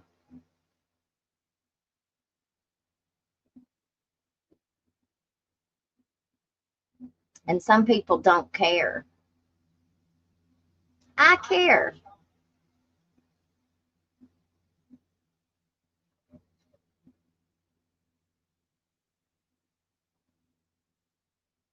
Now, I think this is the one where we're going to see after this happens, nobody gives him aid.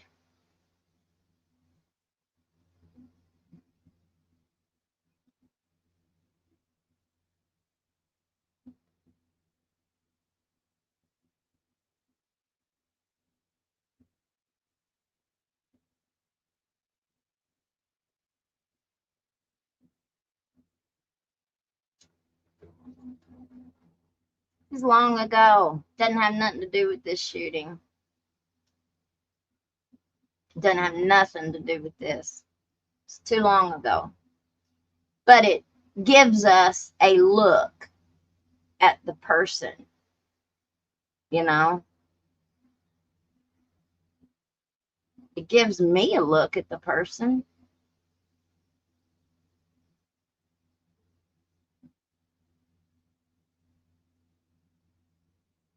I should have counted that. Think about 30 seconds before this guy comes in.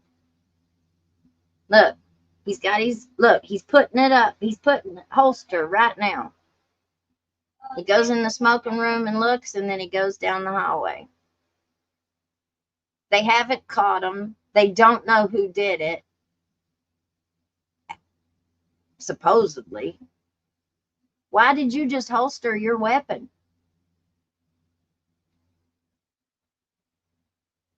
And it doesn't seem like he's in any big hurry.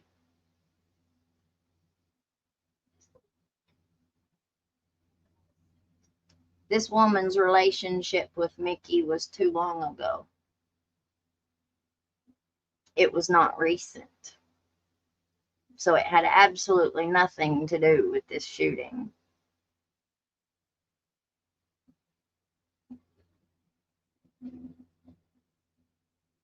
But it shows me that he wasn't the standout loner. You know, there's a whole lot of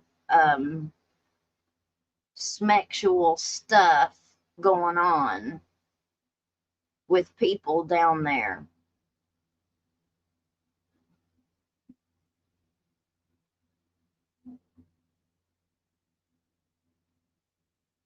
You know, it's wrong to cheat on your wife. I mean, The sheriff charged. it's wrong. We know right from wrong. We know that you're not supposed to be cheating on your spouse. And if you'll cheat on your spouse and lie for years and years, you know, not every fling is over in 2 weeks. Some people keep flings for years and years. Teresa says, was the judge armed when this happened? Obviously not. We've heard rumors for a long time that Kevin was usually armed. I've heard that he used to carry a leg holster, like he had one strapped to his ankle a long time ago. And so I don't think he was. And I've heard many people say that he always had one, like in his desk drawer or something. He always had one, but he didn't have one that day. He didn't have one that day. And you saw nobody gave him any aid. Well, but Miss Peggy says no aid means the damage was extreme, obvious death. Well, I don't know that. I don't think that that guy knew that. They had an open casket. He was not shot in the head. It was all body. And so think about that. Like if that had just happened and you were a court security, that's your job, is to protect the judge. Well, I realized he had already been pew-pewed, but still, you wouldn't jump down there with him and try and hold pressure on a wound, even if he was already passed. You still wouldn't try to put pressure on a wound. You wouldn't attempt to give him a chance. I would have, or at least I think I would have.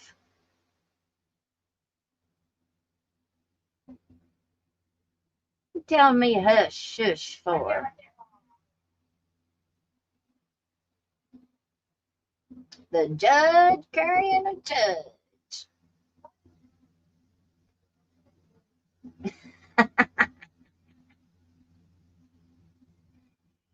Well, I don't know. I don't know. We'll see.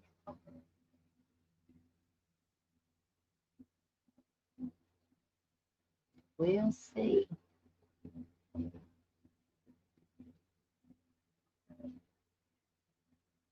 People kid themselves when they think they can have affairs without any negative consequences. Yeah.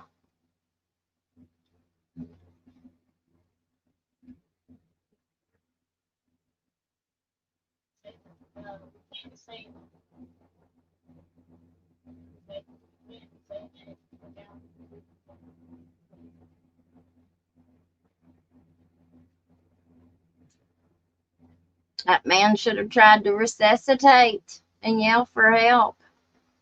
Well, I mean, I would have thought that he would have. Who knows?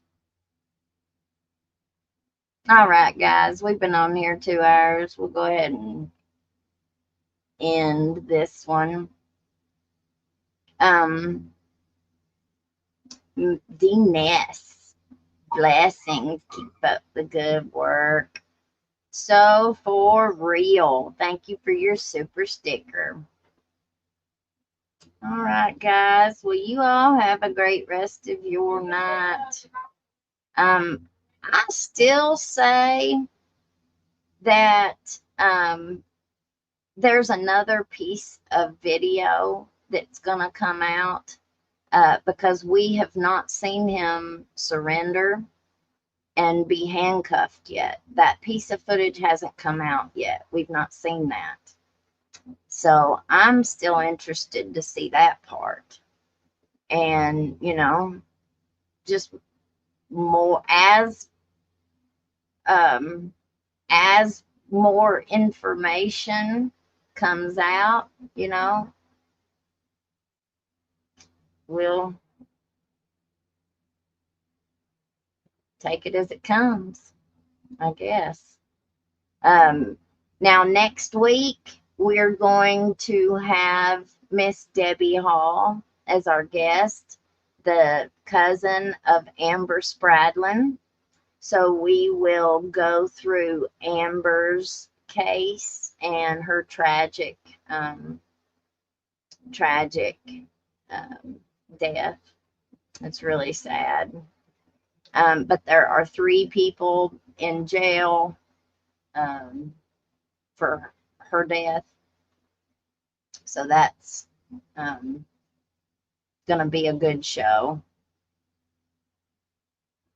And we'll see.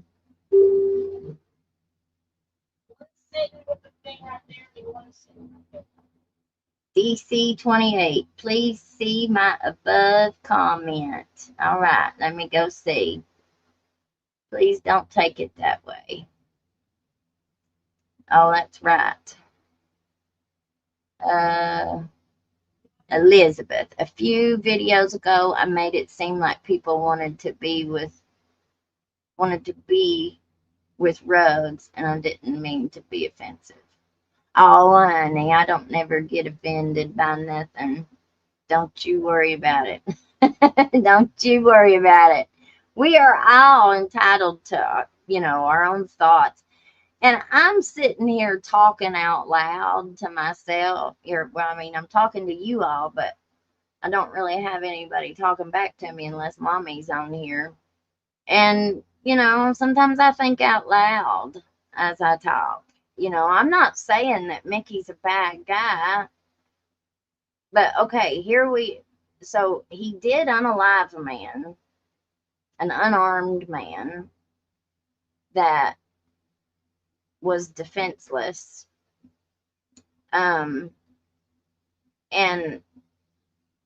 that's always kind of made me wonder in the back of my mind if we really knew who Mickey was. I've always kind of wondered that, because that's a really extreme, that was an extremely violent action that he took. And it doesn't seem so far like there was much of a reason, like we still have not been given any reason. And I've said, Ned Pillersdorf had said that there may be a time to kill defense. And I said it then. I feel like everybody's kind of jumped on that train.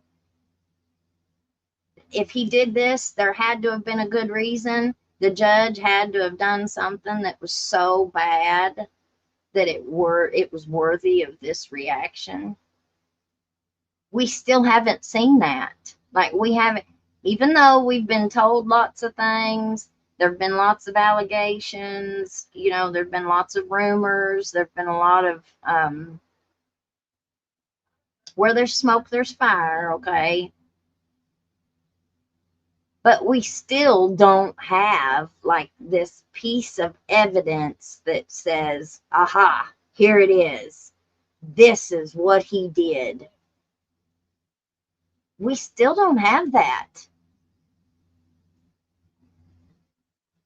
Like, we still don't have a good enough reason for what he did. And so I just wonder. I've wondered for a long time. Do we really know the real person? Like, who could do something like this? My neighbor pew-pewing my neighbor's dog 3 times. Who could do something like that in front of a carload of kids? I couldn't do nothing like that. Even I cannot stand these 3 dogs next door. Like, they're demon dogs. But I'm an animal lover. There's never really been an animal that I've hated, and I really do not like these 3. But I couldn't put a bullet in them, even ones that I don't like. I couldn't do it.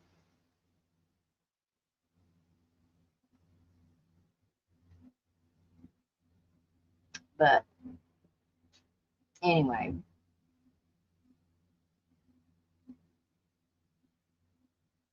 Zen. I think Mickey turned a blind eye to everything going on around him because he wanted to keep his job. Was it worth it? Well, it may have been. I think that's what it was 10 years ago. I think that's exactly what it was 10 years ago. Now, all Mickey had to do was retire. All he had to do was retire. He could have resigned now, like before the shooting happened. He could have resigned then and still had one heck of a retirement, one heck of a life. Like, why? What was worth throwing the rest of your life away never being able to walk your daughter down the aisle, never being able to hold your grandchildren again. You're never going to have Christmas around the Christmas tree again. You'll never be able to enjoy your life the same ever again. What was worth that? Could we have it all wrong? I mean, I'm just throwing ideas around out there. Could we have it all wrong? Could the judge have known something on Mickey? Did Mickey think the judge was going to tell something on him? I mean, I don't think so, because Mickey was the only one that we know of that was being questioned. I think the judge was already free and clear of anything. I don't think anybody was going to accuse Judge Mullins of doing anything. I just don't think that any of these agencies were willing to do it, or lawsuits, or lawyers. I don't think any of them were willing to do it.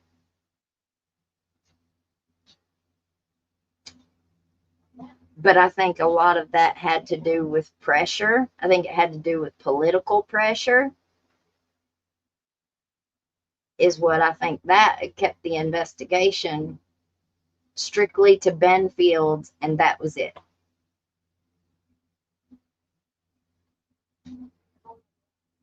But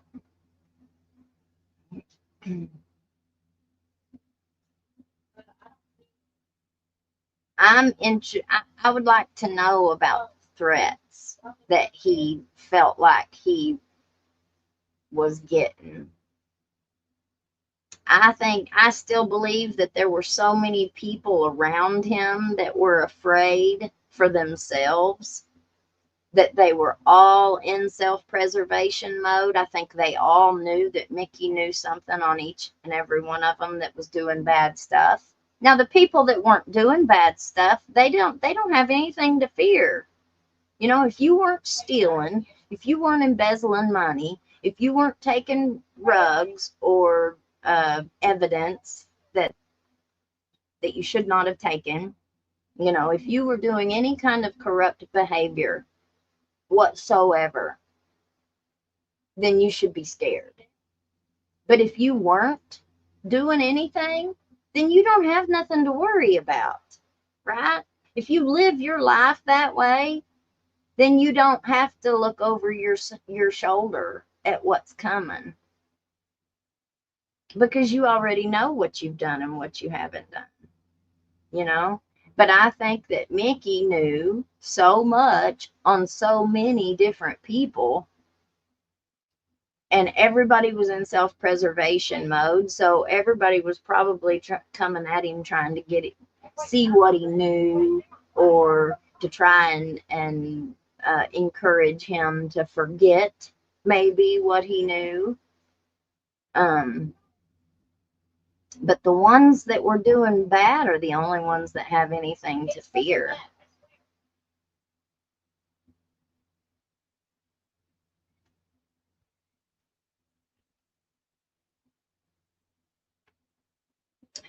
Elizabeth says, most people said Ted Bundy was a friendly, nice guy, too.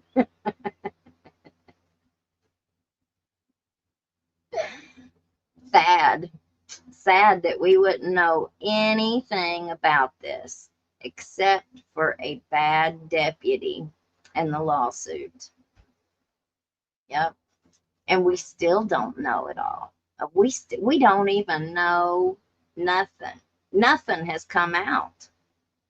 Even today, nothing has come out. Nothing more than what we already knew with Ben. I'm still waiting to see somebody else charged, and they're not going to be. They're not going to be.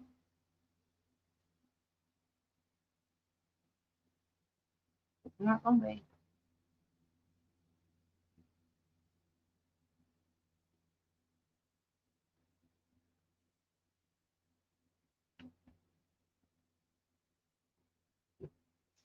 Well, Michelle says, I have a theory.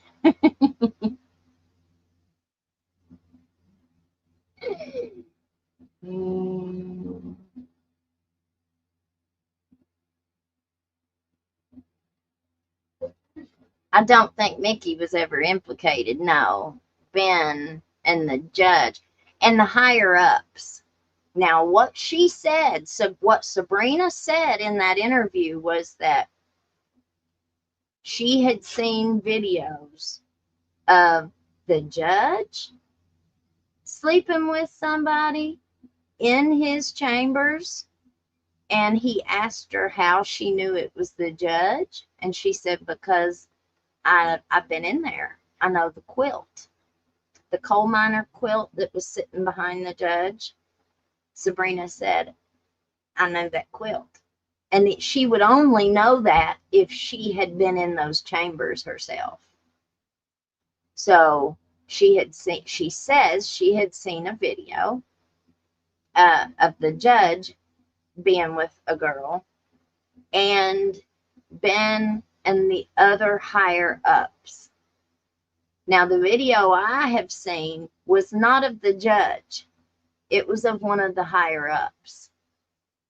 It was absolutely of someone who we see in those videos. They were in the judge's chambers, honey, the day he was shot. The same person that I've seen a video of. But it wasn't the judge. Now, what's that say? That says that they are out there. And it also tells me that, you know, nobody is immune to social media changes, you know. So many, I just don't know why. I don't know why people want to take pictures of their naked parts and then send them to people. Because they're probably just going to share that with somebody. Like, they're not going to delete it. And then somebody's got pictures of your naked parts out there. You know, like, and now, you know, they've got laws about stuff like that. You know, of course, for people who are young, minors, but adults, like, they've got laws out regarding that stuff. It's like revenge or no pay laws, because people would get mad at each other, they'd break up, and then they'd take their videos that they made while they were lovey-doveying and put them out as revenge to hurt somebody, to embarrass them. And so it just shows me that there was more, that there are some out there. You know, I believe Sabrina. I believe Sabrina saw what she says she saw. We can't help that police did not seem to try too hard to obtain those kinds of things.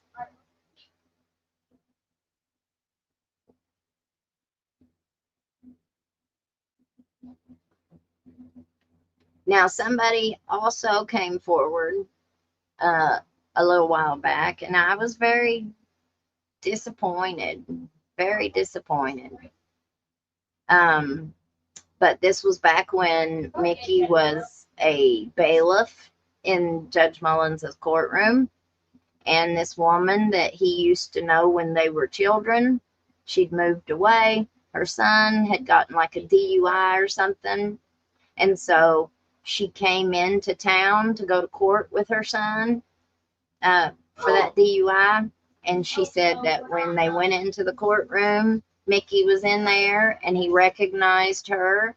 And she said as soon as she left court that day, he was sending her messages on Facebook Messenger.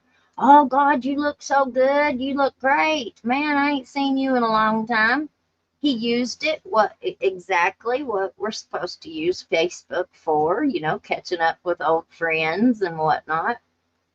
And she said that she left, went back home, lived in Tennessee, and said that later on, come time near Rod Run.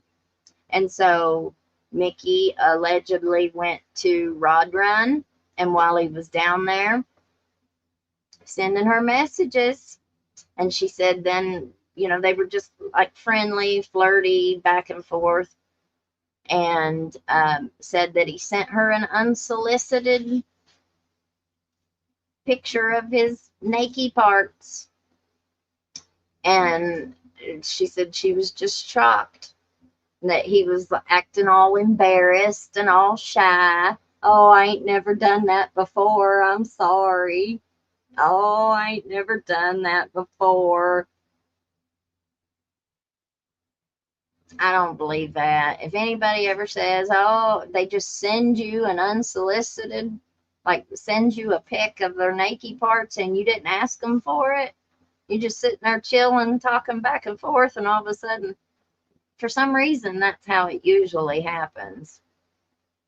Like, why do you think we want to see that? I don't want to see that. Oh, little old one-eyed monster, ugly thing. No, I don't want to see it. And she didn't either. She didn't either. But what's that show? What's that say? It says we don't know the real person.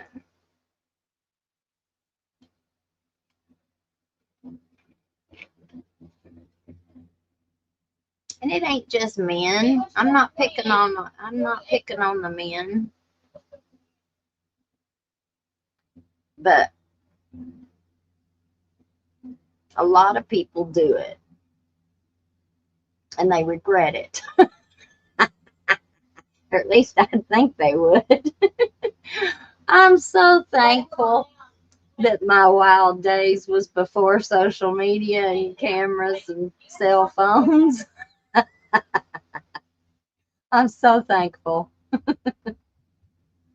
I think maybe he is concerned about a specific person, in that maybe in jail, maybe a husband of one of them women. Well, he didn't seem too concerned about being in Letcher County Jail. I found that very interesting. He seemed very surprised that they were taking him to Leslie County. He seemed shocked that they were not going to leave him in Letcher County Jail. Backwoods, if you've seen one, you've seen them all.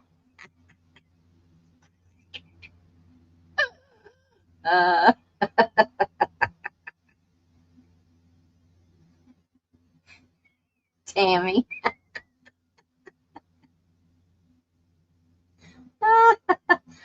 I'm telling you, Zen, no, I don't think anybody knew this about Mickey.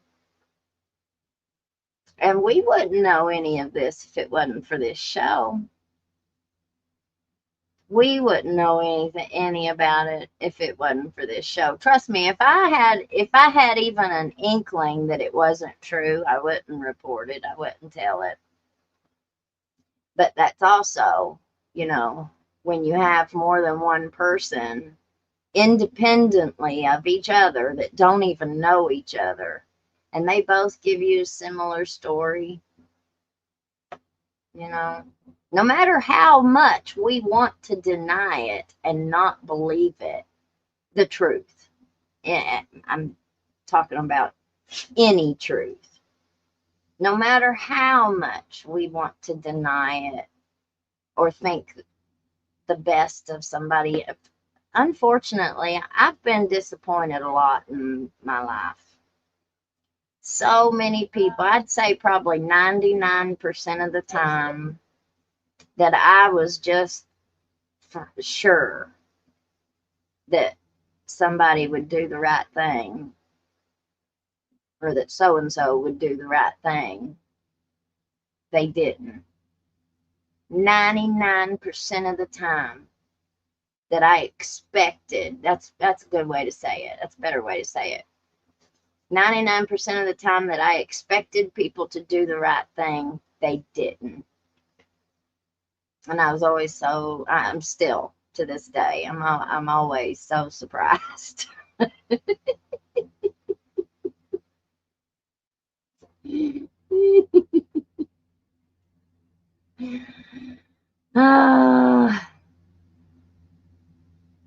All right, guys. Well, I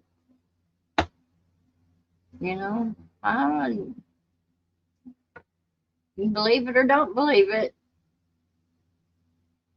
we'll see. I guess we'll see. I told you some people's got receipts. So whenever they come out with those receipts, I don't know.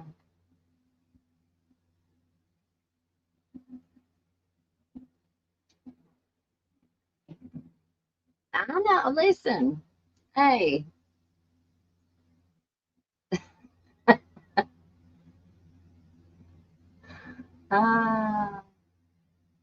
Okay.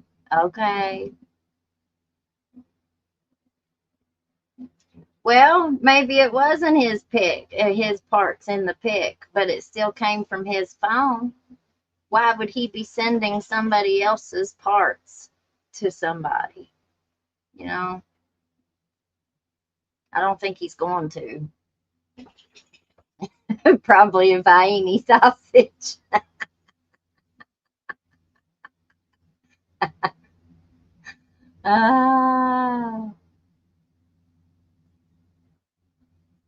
No, it don't change the pew pew. No. Doesn't have nothing to do with it. That's right, backwoods Georgia. Mickey's a man, good and bad.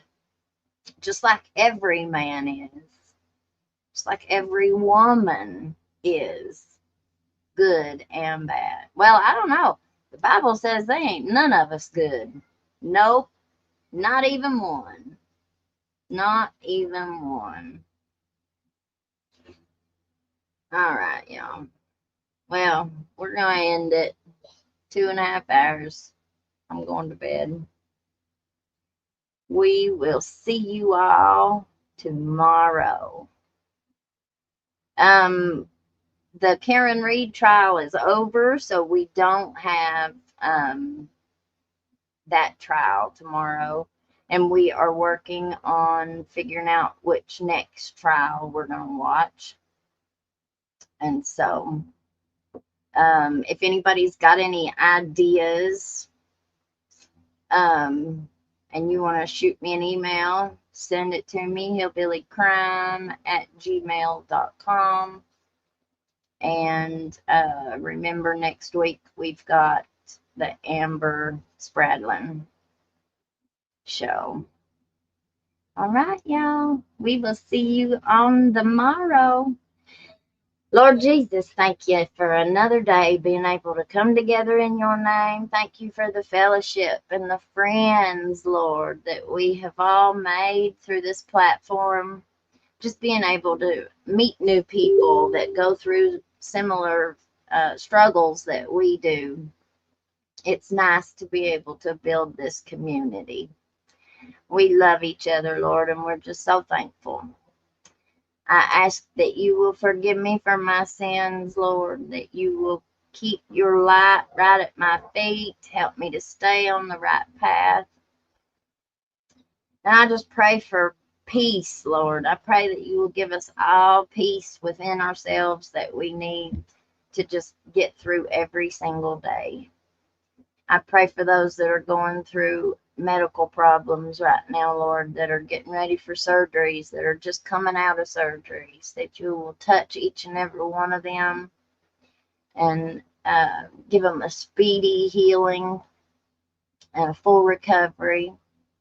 We pray for what's going on with Israel right now, Lord. I just put all that in your hands and just pray that you will do what your will is. We pray for all of those affected over there and here. No. But we love you, Jesus, and we thank you for all the blessings that you give us in our lives. Until we come again tomorrow, we give you all praise, honor, and glory in Jesus' name. In Jesus' name, amen. That's why I believe in God. He's the perfect one, not me. I've done awful things in my life. I ain't no better than anybody. You know, nobody is better than anybody else. We all make mistakes. We all do things that we shouldn't do, you know. But it's all about trying to find a happy medium in life and just being able to survive and do right. Like, we all know right from wrong, you know. I always try to be a better me today than I was yesterday. And I'll try to be a better me tomorrow than I was today. I fail a whole lot. I fail all the time. I'm the chief of sinners. But thank God we have an advocate.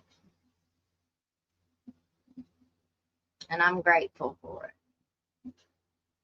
Anyway. All right, y'all. We'll see you later. Bye.